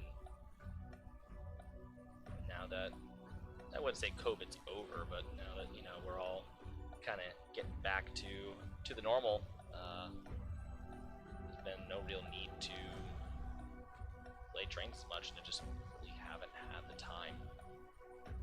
And not that I don't enjoy it anymore. Like I said, I do. I've been having, I wouldn't call it fun, but I've been having a good time, I guess, building in Carabasset and getting some actual work done there on stuff that I need to be doing. This is kind of my break, just because I have been working a lot on the Carabasset, and I just needed to stop looking at it for a little bit, just to kind of get my head squared away, just so I don't burn myself out. Probably by this weekend I'll get back on it, because I've been making a lot of progress. But yeah, so I feel you on the not playing trains part, just because, yeah, I've been outside the realm. Nothing's really been missed. The AM server is quiet, which is, mostly quiet. It's been relatively nice. I'm trying to slowly convince Sean to maybe start putting some of his horns up on Downey's trains. I'm not sure what the intention is yet, but that's actually some other developments. Sean is now the co-owner of Downey's trains, so we saw this coming. Anyways, but back to Kaldvann. But no, so the 1920s was a period where Kaldvann looked within, and it really looked to make its way in representing itself more properly over in Oslo, and as well as in Paris. Paris still only referred to Kaldvann technically as the Castine colony.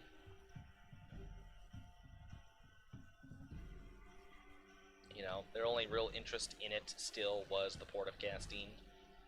France had a lot of other issues going on, so Castine really didn't receive much notice or interest from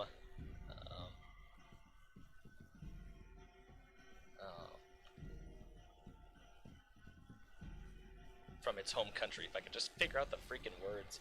It didn't really receive much notice or interest from its parent country throughout this period. There was nothing really that France wanted or had to do with Castine. So guess what? Nothing happened.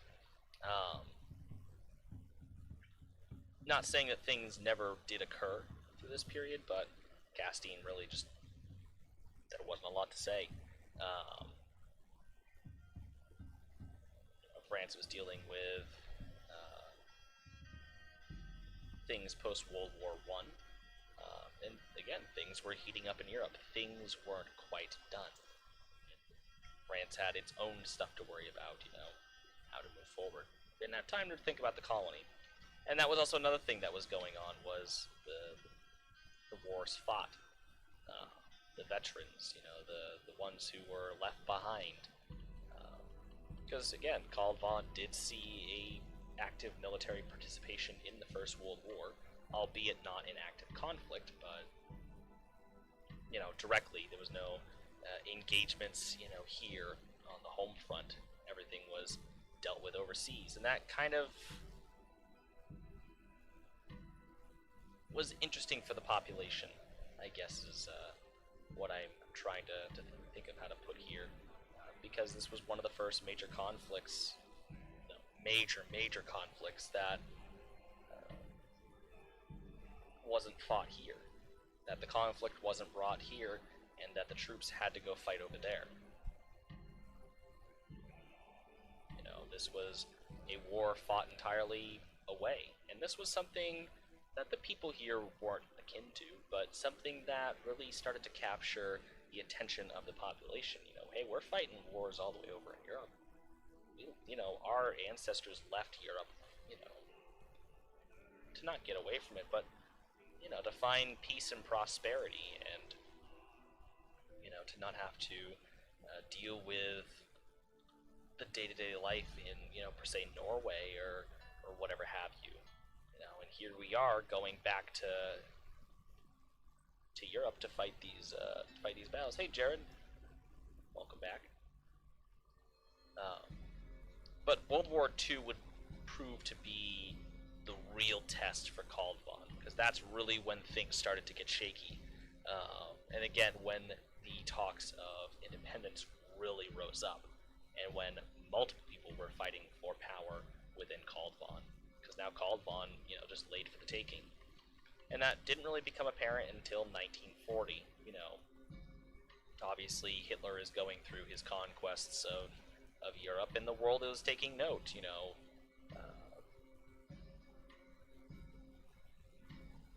the world was taking note of what Hitler was doing over there. And it's just, you know, oh, you know, they're marching troops into the Rhineland even though they're not supposed to. It's just national pride, whatever. They're just they're just taking what's rightfully theirs.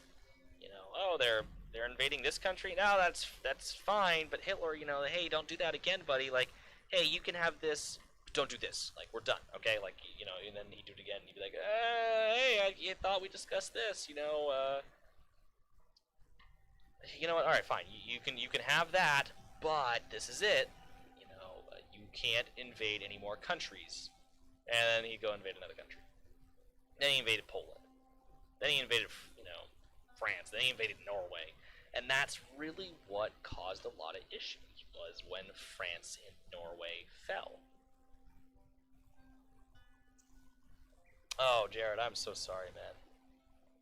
Oh, I am terribly sorry. Very sorry that had happened to you.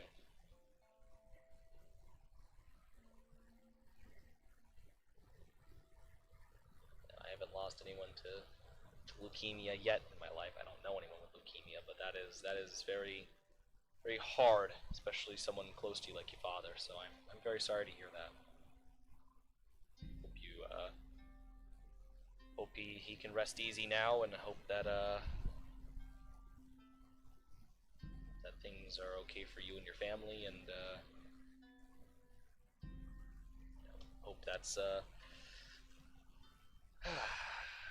hope that's something that you and your family are able to grieve appropriately and process, and hope you can remember your dad fondly. Not for and hope you can remember him in a way without the leukemia, not the suffering and such, but your dad for who he is as a human, as a man, as your father. So, but definitely very sorry to hear that. So, that's another topic I can get into, but I'm gonna avoid that because death is. I still struggle with that one every now and again. That's one that that's a hard subject to tackle. But I've always struggled with, but regardless, what was I saying? Oh yeah, but sorry, just to segue back, but I don't want to say anything too much. I don't want to, completely down your day or remind you and stuff like that. But yeah, again, I am sorry. But to get back to the topic at hand, but when France and Norway both came under German occupation, that created a large kind of panic. It really created a large panic amongst the population here on the island. I think I've discussed this before, but that really laid into question what's going to happen to us. What is, like, what do we do now? The people who lead us and who represent us, our respective countries, are now occupied. What do we do? And at this point in time, there was already, a pseudo Nazi party of Kaldvann, and it actually wasn't uncommon at this point for other countries to have kind of their own Nazi party. There was actually a American Nazi party. Actually, I believe I remember watching something on Mark Felton Productions, which love his channel. Love his channel. He is awesome. But I believe this Nazi Party of America actually did rallies at places like Madison Square Garden, if I'm recalling correctly. And this was something that was allowed to happen until about World War II broke out, and it's like, oh, that's a problem. But the point being is so Kaldvann did have its own technical Nazi party, and that was kind of affiliated, and that was looking to have political representation at the seats of the respective governments, both locally. By this point in time, Kaldvann was establishing its own kind of local government that would govern the island, but report to Oslo at this point instead of directly reporting to just Oslo. The talks of revolution were met with a more compromise of, okay, you guys can have your own thing go on. If you guys want to have more representation at home, that's fine. We are still the leaders of your country, of your colony and stuff, but if you guys would like to at least have more local representation, we understand that. So a lot of the local government buildings were starting to be established at that point, called Bonnian history, or were being utilized more for what their purposes are today. It's like, okay, I'm listening like crazy. Yeah, no, I don't blame you there at all, dude. I mean, I had a father figure that he succumbed to liver failure. He was a heavy drinker, and he wasn't my dad, but at a point in time where I really didn't have my dad around a lot, he was like my father. I miss him. I miss him like hell every day. You know, what I'd give just to see him one more time. But I know he's in a better place. He's not hurting anymore. He's majorly depressed, so he kind of drank himself to death, which is a little morbid to say, but it is what it is. I know he's much, much happier. Oh, wow. Oh, wow. My stepdad saw the auroras over the ocean.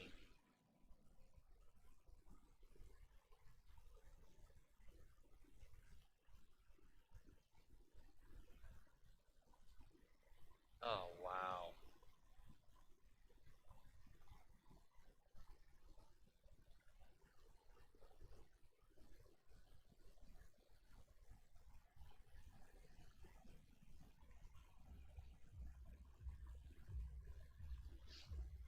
Um, but, so anyway, so when this kind of political vacuum opened up, when France and Norway became occupied, it was just kind of assumed that, you know, oh hey, so we're the Nazi party of, you know, Kaldvann, and the Nazi party are now the occupiers of France and Norway.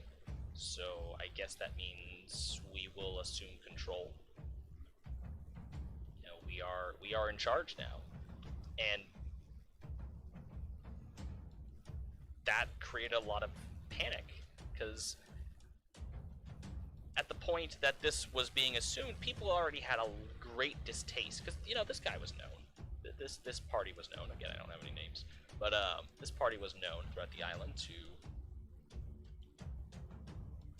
yeah, to exist. People wouldn't say didn't like them, but once they started, you know, occupying their parent countries, yeah, it kind of started to become an issue uh, for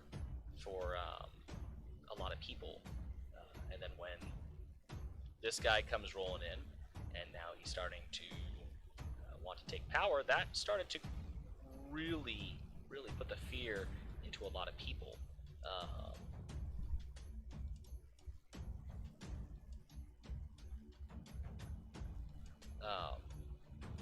yeah, this created a lot of issues in both, you know, who's going to take power. There was a technical, small but growing communist movement. You know, they wanted to take power, but were quelled quite quickly. Um,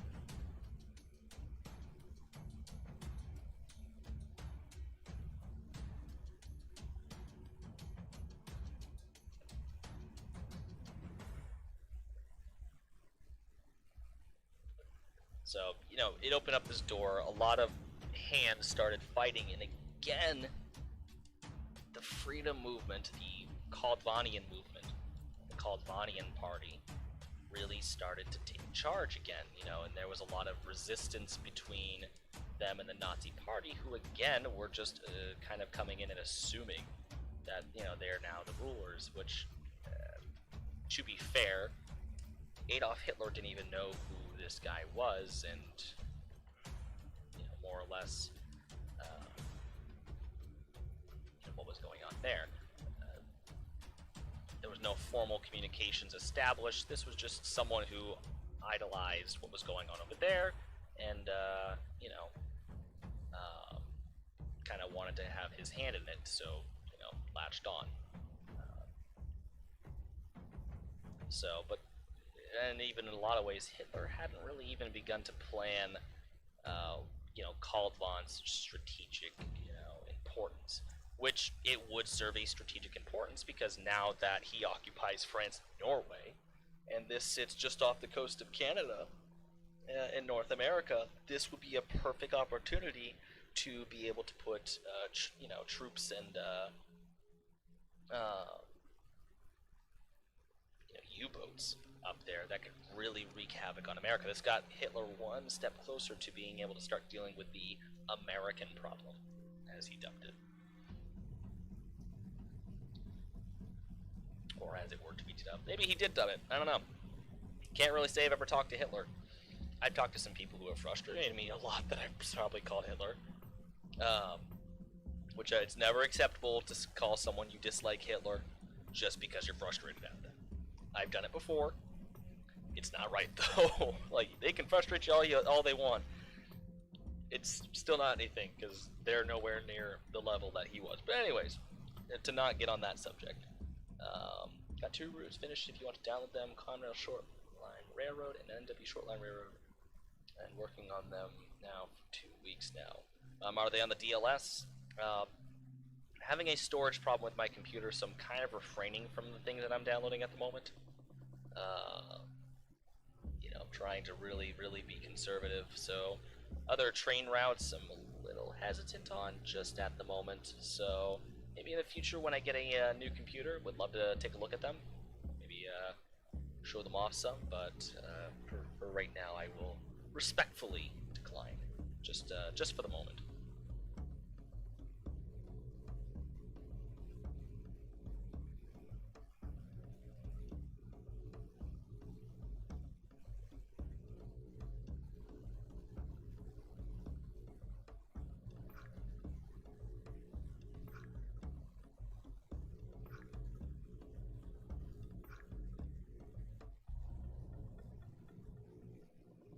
Oh, that's right up there.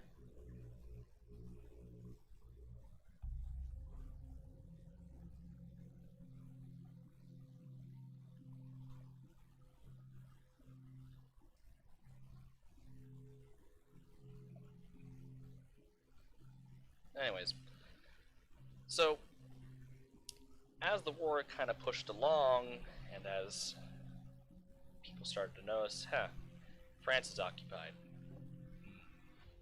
Norway's occupied. Oh shit!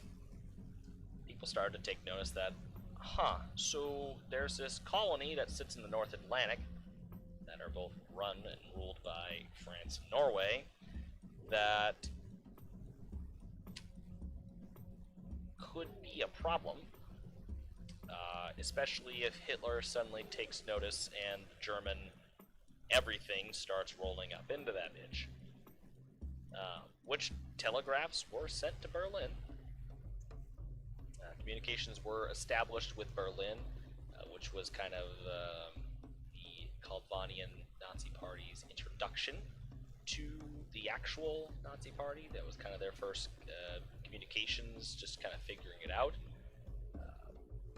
I wouldn't say they were thrilled at the idea of this pseudo Nazi Party kind of being in control of a French-Norwegian colony in the North Atlantic. But hey, at least someone on their side was in charge, which would kind of set the groundwork for a easy occupation eventually, to which they could boot those people out of power and then put people they wanted into power, which probably ultimately would have been the plan if that would have worked. But that has one problem. By 1941, going into 1942, you kind of have the word of, America joining the war. Kind of that big issue of, Japan going, hey, Germany, we bombed Pearl Harbor. Oh. Wait, you what? Yeah, we bombed Pearl Harbor. You mean like the Pearl Harbor that America puts its boats at? Yeah, why? Oh, Scheisse. That Pearl Harbor. But even before 1940, 41 and 42, you have the British intervention with Kaldvann. Now, the British, they go back quite a bit to intervening with people on the island of Kaldvann, particularly with the Acadians, dealing and terrorizing them quite a bit with the issues with the French. Well, now fast forward to World War II, suddenly France? Wow. What the hell was that? What is France? Bonjour. France were buddy-buddy, and England was determined to see to it that France got liberated. hey, we'll be back. Didn't really work out over here, so we're gonna go back over there. Um, so point being is that um, England started to take note immediately when France fell that what are France's, overseas interests? One of them is Kaldvann, and that's fairly close. That puts them in the North Atlantic, and that could be devastating because now that could really spell trouble for the rest of this war. England had been pursuing the Bismarck for some time and been bombing, German warships being stored in the Norwegian fjords. Now England starts intervening with Kaldvann and trying to get America to help out. The closest British interest to Kaldvann is the Commonwealth of Canada. So the English get Canada involved and start sending the Canadian Armed Forces to really keep an eye on Kaldvann until appropriate arrangements can be made. England starts talking to America, who's at this point not entirely in the war, though American troops are volunteering. You have American pilots going to fight in the Battle of Britain, in their own accord, not being sent out by anyone. They're going over there as volunteers to help in the air combat against Germany. So England starts urging America to do something about the Kaldvann issue. Hey, we need to do something about this now before Germany starts taking any interest in it. Let's make sure Germany does not get a hold of that because they're going to play a huge role in, Atlantic shipping lines. If they can take control of that, they can do whatever they want. They can come down the eastern seaboard and start fucking with, fishing up there. They can start fucking the trade. They can get to the eastern part of the United States. They can get to Canada fairly quickly and easily. So, efforts were put forth, mostly led by the British and Canadian Armed Forces, with some American help originally, to deal with the Kaldvann issue. Now, there were already some second-hand military supplies, equipment that was kept in Kaldvann as kind of a light peacekeeping supply, I guess, or brigade. Some older vintage tanks, some very outdated aircraft. There was just equipment stationed there from both, Norway and particularly France. France had quite a lot of equipment stored there, secondhand from World War I. And as war started to beef up in Europe, not a lot as the equipment was needed on the home front, but some newer equipment in very light numbers, particularly wheeled units, were sent over to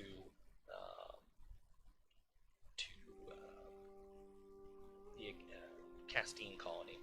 Starting to lose my train of thought as well, so I'll probably be wrapping up here soon.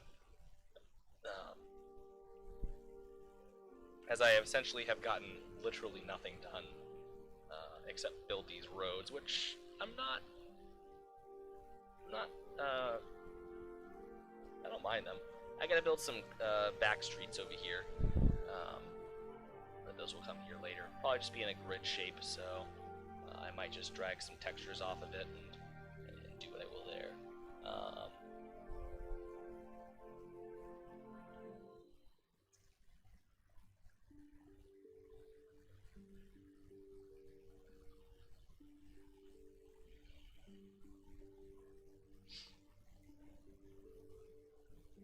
Anyways, so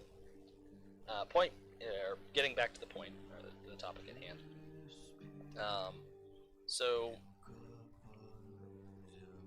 constant boat patrols are kept up around the island. Mines start getting laid around Kaldvann to kind of prevent any German interest from intruding there. The island starts to really, surely but slowly, get surrounded. in kind of an attempt to deter Germany from really being able to get there. This was kind of the original idea that was laid forth of, if they can't get out and they can't get in, there's no problem. There's no problem here. If they can't get out and the Germans can't get in, we're at least fine for now. Yeah, that's all we need, is them just to stay the fuck home. So, and that's what they did, was they kind of secured the island and made sure that, at least for now, this is what happens. Up until we can get an appropriate amount of troops to get involved over here. But forces, or particularly this didn't start to become a noticeable issue until the leaders, or say, again, names aren't drummed up yet, so I don't really have anything on that home front. But the occupying leaders, provisional leaders, I guess we can call it at this point, we're starting to take notice of the increased boat presence. Now, Kaldvann really didn't have anything in the way of a proper navy by this point. There wasn't really anything in the way of a navy at this point. There really weren't any military boats up here, as they weren't needed. Occasionally a French vessel would come and sail along, but that was about it. Before the technical power assumption by the local Nazi party, there was smaller vessels from both France and Norway that had made its way with people of power and dignitaries and other kind of government officials that fled and sought refuge in something familiar. But as those parties start to take control, they kind of just remain out of sight, out of mind. So there's kind of that issue. But so there wasn't really anything in the way of really any military vessels. So you start seeing military vessels sailing off your coast. We don't really have any of those. So whose are those? Well, that kind of also begins to narrow it down, because there's not too many countries that would probably be nearby that have these kinds of vessels, considering your neighbors are Greenland. So, yeah, that's probably something we need to be concerned with. Reports of the increased military presence were being reported to Berlin through telegram communications. At this point, there was no way that those communications got through. Everything being reported from Trondheim was being directly intercepted by pretty much the Allies at this point. Anything being said was monitored. Berlin had no clue what was going on. And Berlin had no interest in intervening at this point, as Kaldvann really wasn't anything worth taking. In their heads, we already have friendlies there, so we'll just deal with that later. We are interested in going to kind of see what's going on, but right now, let's we're gonna stay here on the home front and kind of worry about what's going on here. Stay there, they did.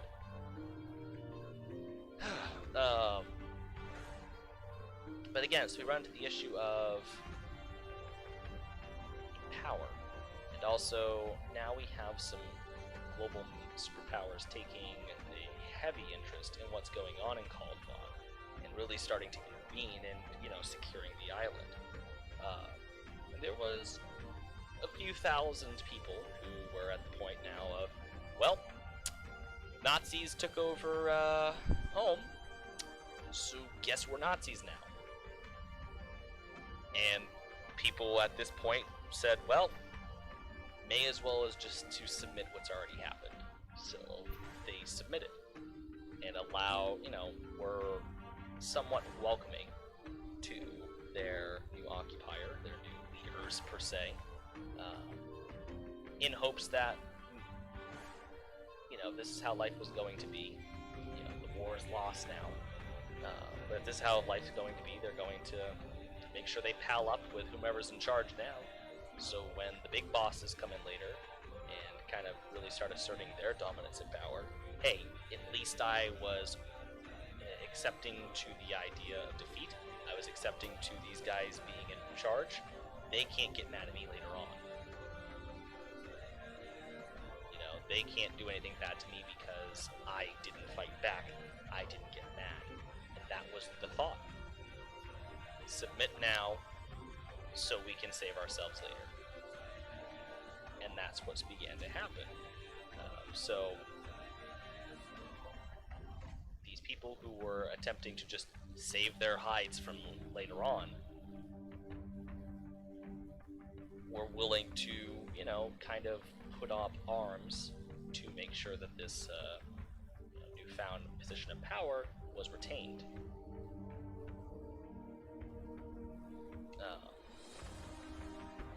So when the British eventually did start taking interest in securing Kaldvann,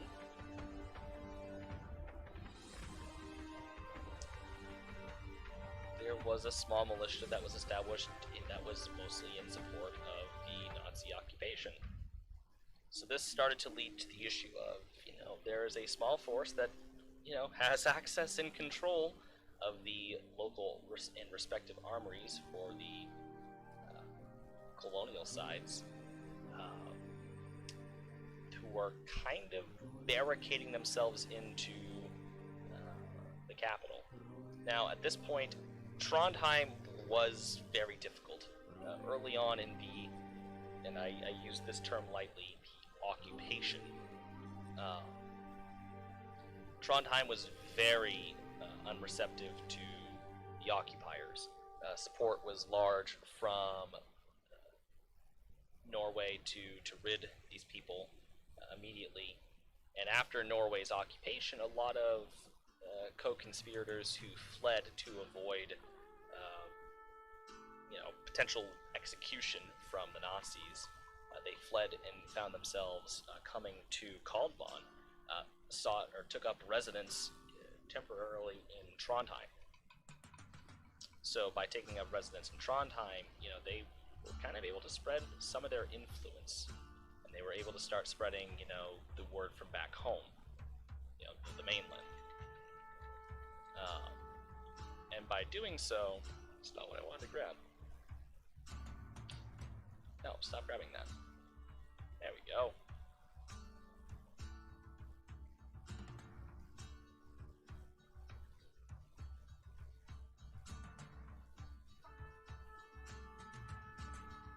Just a little trick there to kind of avoid having to put down some textures. I probably should just put down some textures, but anyways, so I probably should put down some textures.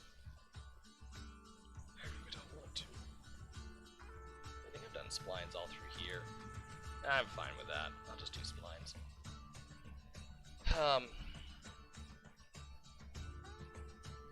The talks of working against the German occupiers was quite popular and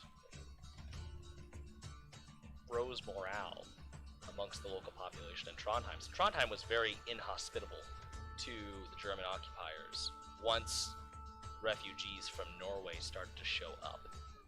Once that started to happen, the movement to rid them from Trondheim, at least, was great. Trondheim fought back and outed them. But the original plan was to capture them and kind of hold them up in Fort Carlson.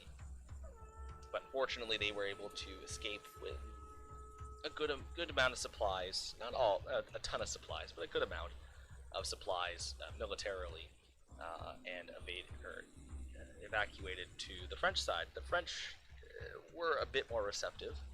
I'm watching a spider drop from the outside of my house, and it's disgusting, and I hate it, and that is gross. Ugh. Oh, it's climbing again. Ugh, gross. Anyways, just watched that happen in real time, and that was not fun for me. I hate spiders. But anyways, so what was I saying? Forgot what I was saying. Words, they form sentences, blah blah blah blah. You talk a lot. Shit, what was I saying?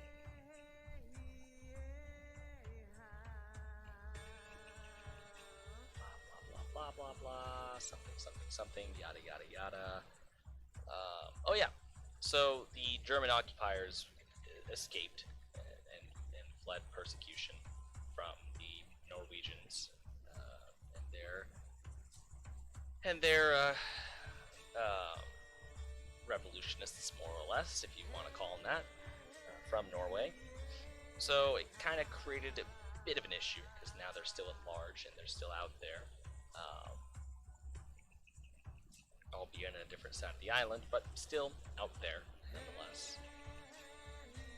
So they retreated the French, who again the French were a bit more receptive and a bit more open to the idea of being occupied and whatnot. Especially if this is going to be how the war is going to go, may as well as just get comfy and buckled up because who knows what's going to happen. And if it's the new order, then so be it. Not saying that the entire population was okay with this, but they just didn't have the means to combat against their new occupiers. They didn't have any weapons. They didn't really have much of anything. And now the entire technical Nazi party was now down in Castine. So Trondheim was open, although still very fearful of what could come if the Nazi party decided to do something, which again they very well could. Who knows what they wanted to do?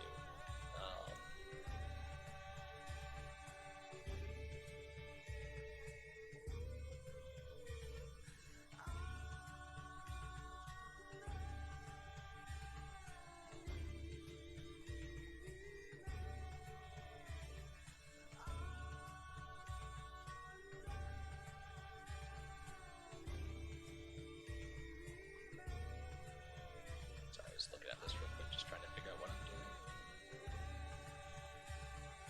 I'm gonna take a break over here and build some more houses over here. I'm gonna get some houses put over here. I just want to do something. I probably should do that down in the business core over here, so grab some buildings off here. Anyways, so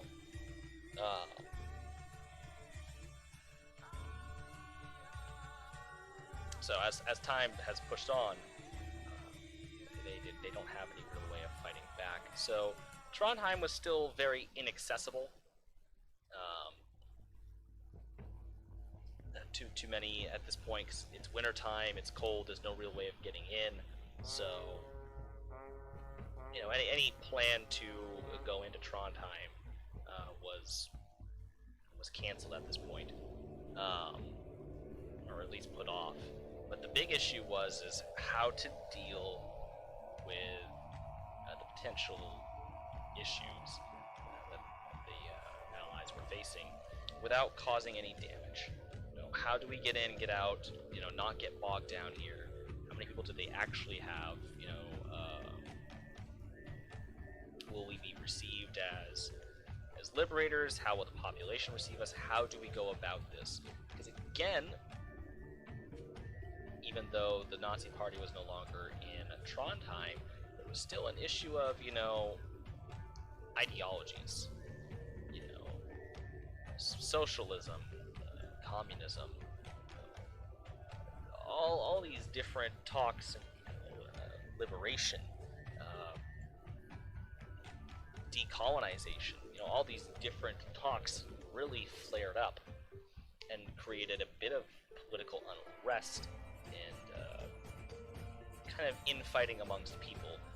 Nothing incredibly violent, but there was no real set direction because now the Nazis are kind of kicked out.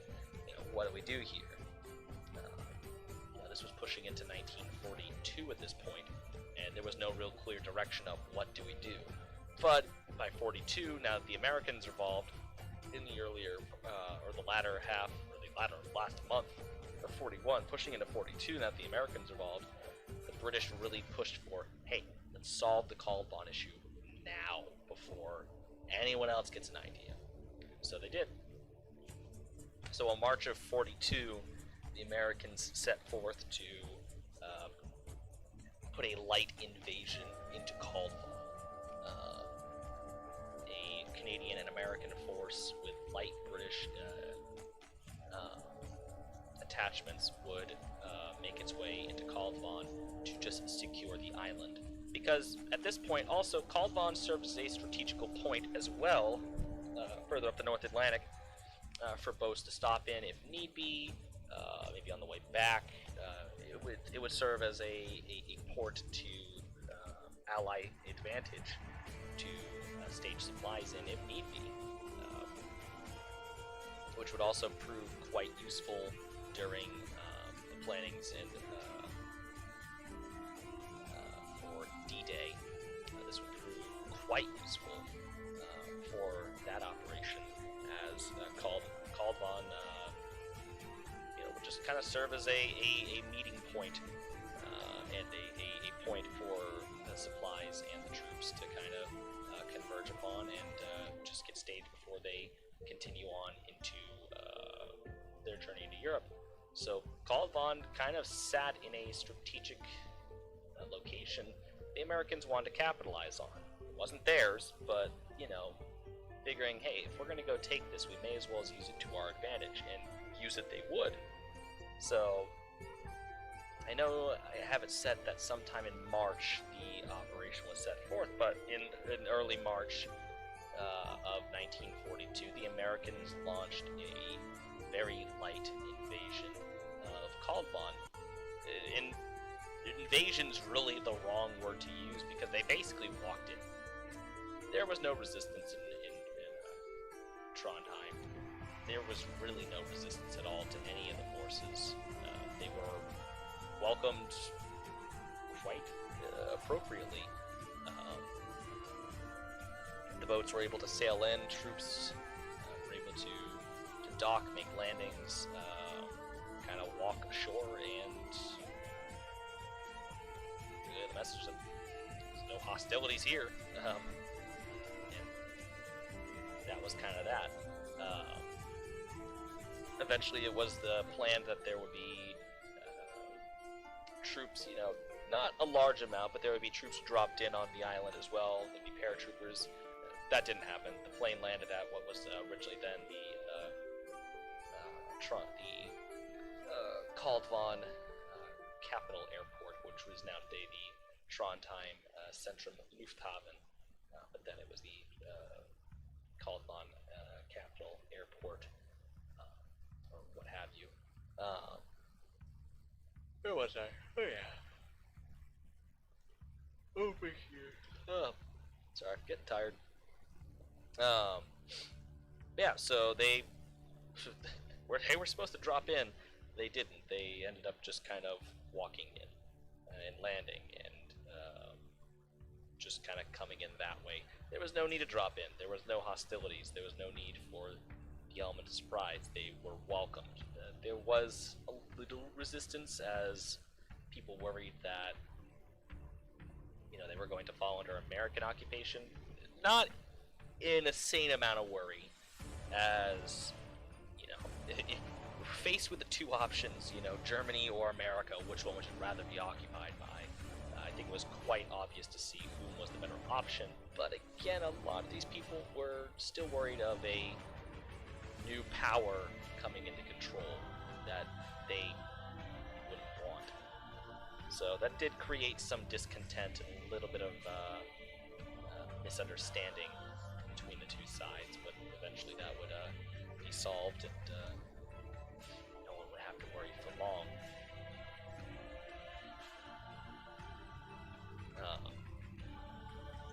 But regardless, going forward, the Americans were met with like I said, a very, very, very positive response, as well as the Canadian forces, who were pretty much neighbors.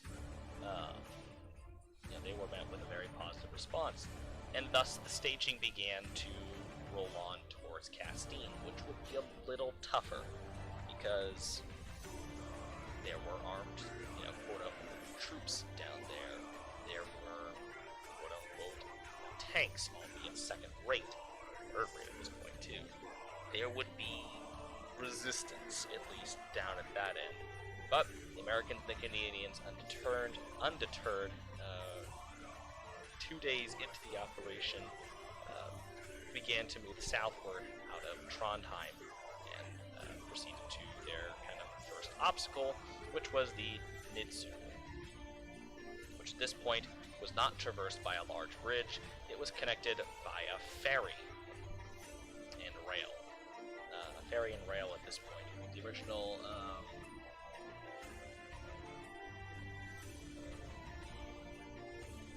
rail trestle spanned across to, I believe it's Hasvik, and would have ended up somewhere south of town at one of the narrower points. Probably somewhere, I think right about here. Bridge would have probably gone here, although I am just guesstimating at this point because I did change this layout. But the rail and bridge and ferry points would have been over here. Ferry still going into there, and the rail bridge coming into here, and then swooping on to what is the present-day trackage. Bridge is obviously long gone, and there is now a large road bridge, which is now placed over here, which carries the E13. Although I am planning a second bridge because realizing it's probably not smart to only have one water connection like that.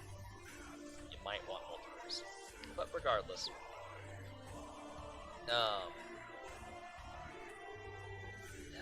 so the Americans now had to move their equipment southward and commandeering some trains and just moving the equipment. Regardless, they were able to utilize the ferries and the rail crossing quite effectively, moving their equipment and troops onto the mainland. Troops only amassed to about, I don't have rough estimates off the top of my head because I really haven't gotten this far into the planning stages. Mostly just trying to make up conversation as I go along into things I've already thought out, though in not great detail. It's actually not bad for me to put my thoughts out into a physical form, just so maybe later I can come back and watch this and write as I go along. Because that's actually how I kind of helped myself in a few instances, was having these live streams here and then going ahead and coming back later on and putting down all my thoughts onto paper and just kind of making note of what I said. I'm going to go for a few more minutes though, kind of wrap up just because I do need to start thinking about getting ready for bed. I know I haven't done a lot, but I think actually while I'm talking, I'm actually going to show you guys what I've done on the Carrot Basset, so we'll wrap it up here. Forgot how tedious Kaldvann is, and how quickly time can fly when I'm also trying to think, talk. If I had just been silent all night, I would have been able to get this done, but whatever. The American troops didn't amass to a great amount, because again, the forces were needed elsewhere in Europe, so this really was just, amass a small amount of troops, get a couple of ships, get some airplanes, go. It was well thought out, but it was not a large operation. Again, they were only up against about probably 3,000 to 4,000 opposing troops on the other side, so it wasn't really thought to have had a large military presence. But anyways, so the troops began to roll southward through what was really light population, zero resistance. But as they started to approach the French border, they started to notice a shift in attitude, particularly out of concern that the troops should be very careful heading that way.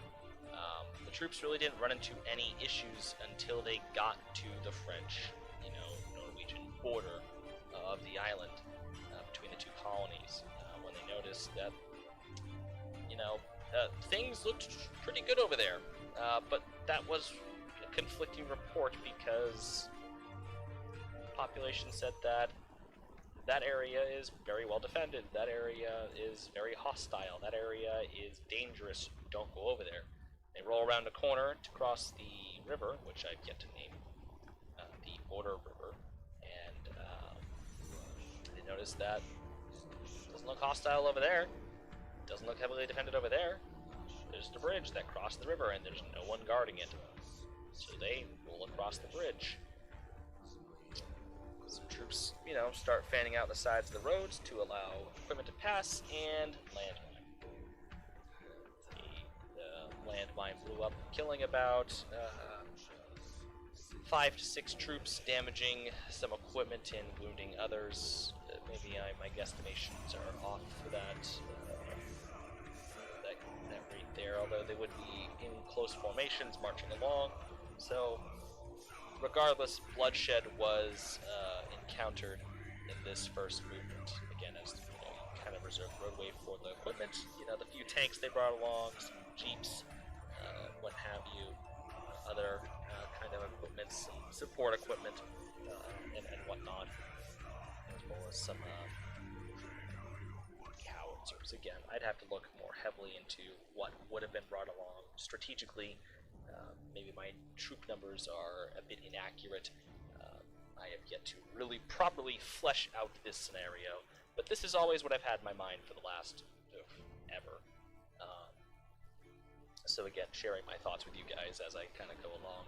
They load up the Carabas here to showcase to you guys just as I start to get ready for bed here. But point being, so this created issues. This created now personal issues. There was bloodshed. There were casualties. There were wounded. Equipment damaged. They were not being open fired upon, but still, they knew that they were coming. So this made the journey all the more treacherous. Do they use the road? Do they go off-road? Do they find new tracks? Do they have to, what do they do? They rolled upon the first French community of... I used to have that. Saint Horan, I believe is the name. I have the picture somewhere of town names that I was using on one of the original versions of the Kaldvann, but I don't have it right now. They rolled upon the first village to find that it was lightly defended, but they still ran up across some issues. Some older machine guns, more towards World War I vintage, began to open fire. Barbed wire, landmines, issues.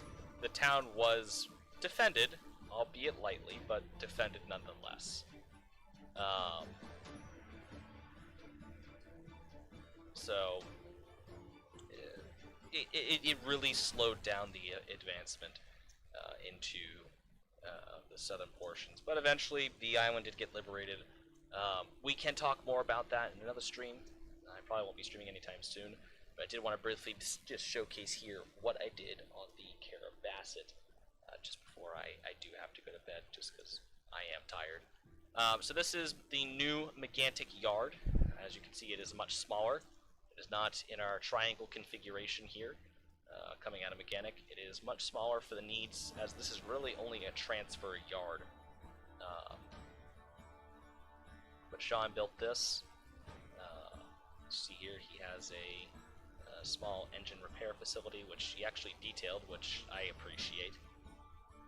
And then we have a small car repair facility over here, which he also did some light detailing, which I heavily appreciate. Again, this detailing is very welcomed. Then we just have the fuel pads here, which is where we have some CP rail isms.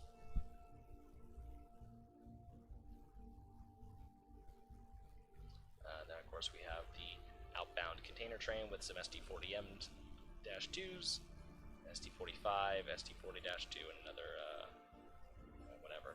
But heading south, not what I've worked on. I've been working in Skowhegan, which is not here. Which is here. So of course the yard is the same. I think I laid some grass blinds, which I'm just experimenting with at this point. So we have that. We also have the 9/11 Memorial Unit, the 20th anniversary, which is kind of the wrong word to use, but that's what we use anyways. So it's number 220 has the NYPD badge and the FDNY badge. And the roundel of the Carabast is changed to have the World Trade Center on it. So very fitting. But anyways, so we come over here and come up the one of the industrial spurs for Skowhegan. We come in and I've started to lay roads for the neighborhoods back here. Just kind of taking some time because it's been a lot of terrain smoothing, so it's not as abrupt. Doing a lot of track placement. As you see here, I've started to place houses, which has been a very slow-going process. A very time-consuming process, trying to find a house that at least fits or can work and whatnot. Not all these are going to be permanent, but as you see here,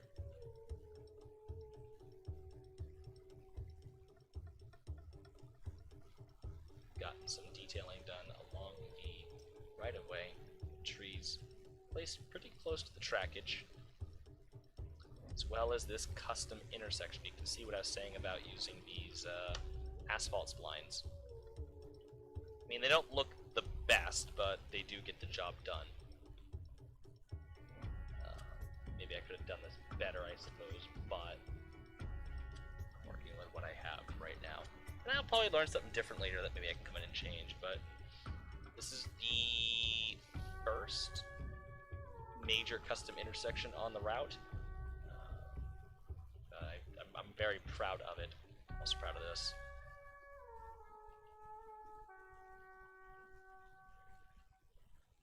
I love that. So the stop sign on the rotator, it's stop on the tracks. But, you know, we're trying to get some areas built up and detailed, and I think this is a good start to get me in the right direction. You know, trying to place houses where there's actually houses, a business where there was a business, you know. This area doesn't look like it actually does, because there's actually supposed to be a strip mall here, but now there's tracks going through it.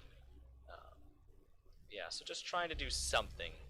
But you guys can kind of see, outside of Chain of Ponds, this is kind of what we're going for. You know, might not look the best in my opinion, but it is something. And of course, we have the love facility up here, which maybe I'll not use the pre-built, but I'll change it later on. And then down here, I started laying the trackage for paper mill up here, which I'm going to have to do some terrain editing because it's adjusting for tree height and building height, which this needs to just be flat, just about. But here you can kind of see the layout of the trackage. I'm trying to copy one for one. So, and then there's more trackage back here that I have to do, like another track here for storage. There's a lot of tracks right here that are very weird. Switches on the curve, and there's 3 tracks back here, which are here. Then we have the Y, and then this goes up a little ways. It's quite the complex, as you can see. But I am trying to copy the tracks one for one, at least for this facility. But anyways, guys, I need to shut up. I need to eat. I need to use the bathroom. I need to get ready for bed. So I'm gonna let y'all go. Do appreciate you watching me ramble on forever. I am so sorry I did not get anything done. I forgot how difficult it is sometimes to ramble on and attempt to build something. It is not an easy task. So I will talk to y'all on the flip side. So again, thank you for watching. If you like what you saw, do comment, rate, and subscribe. So I'll talk to y'all on the flip side. Take it easy.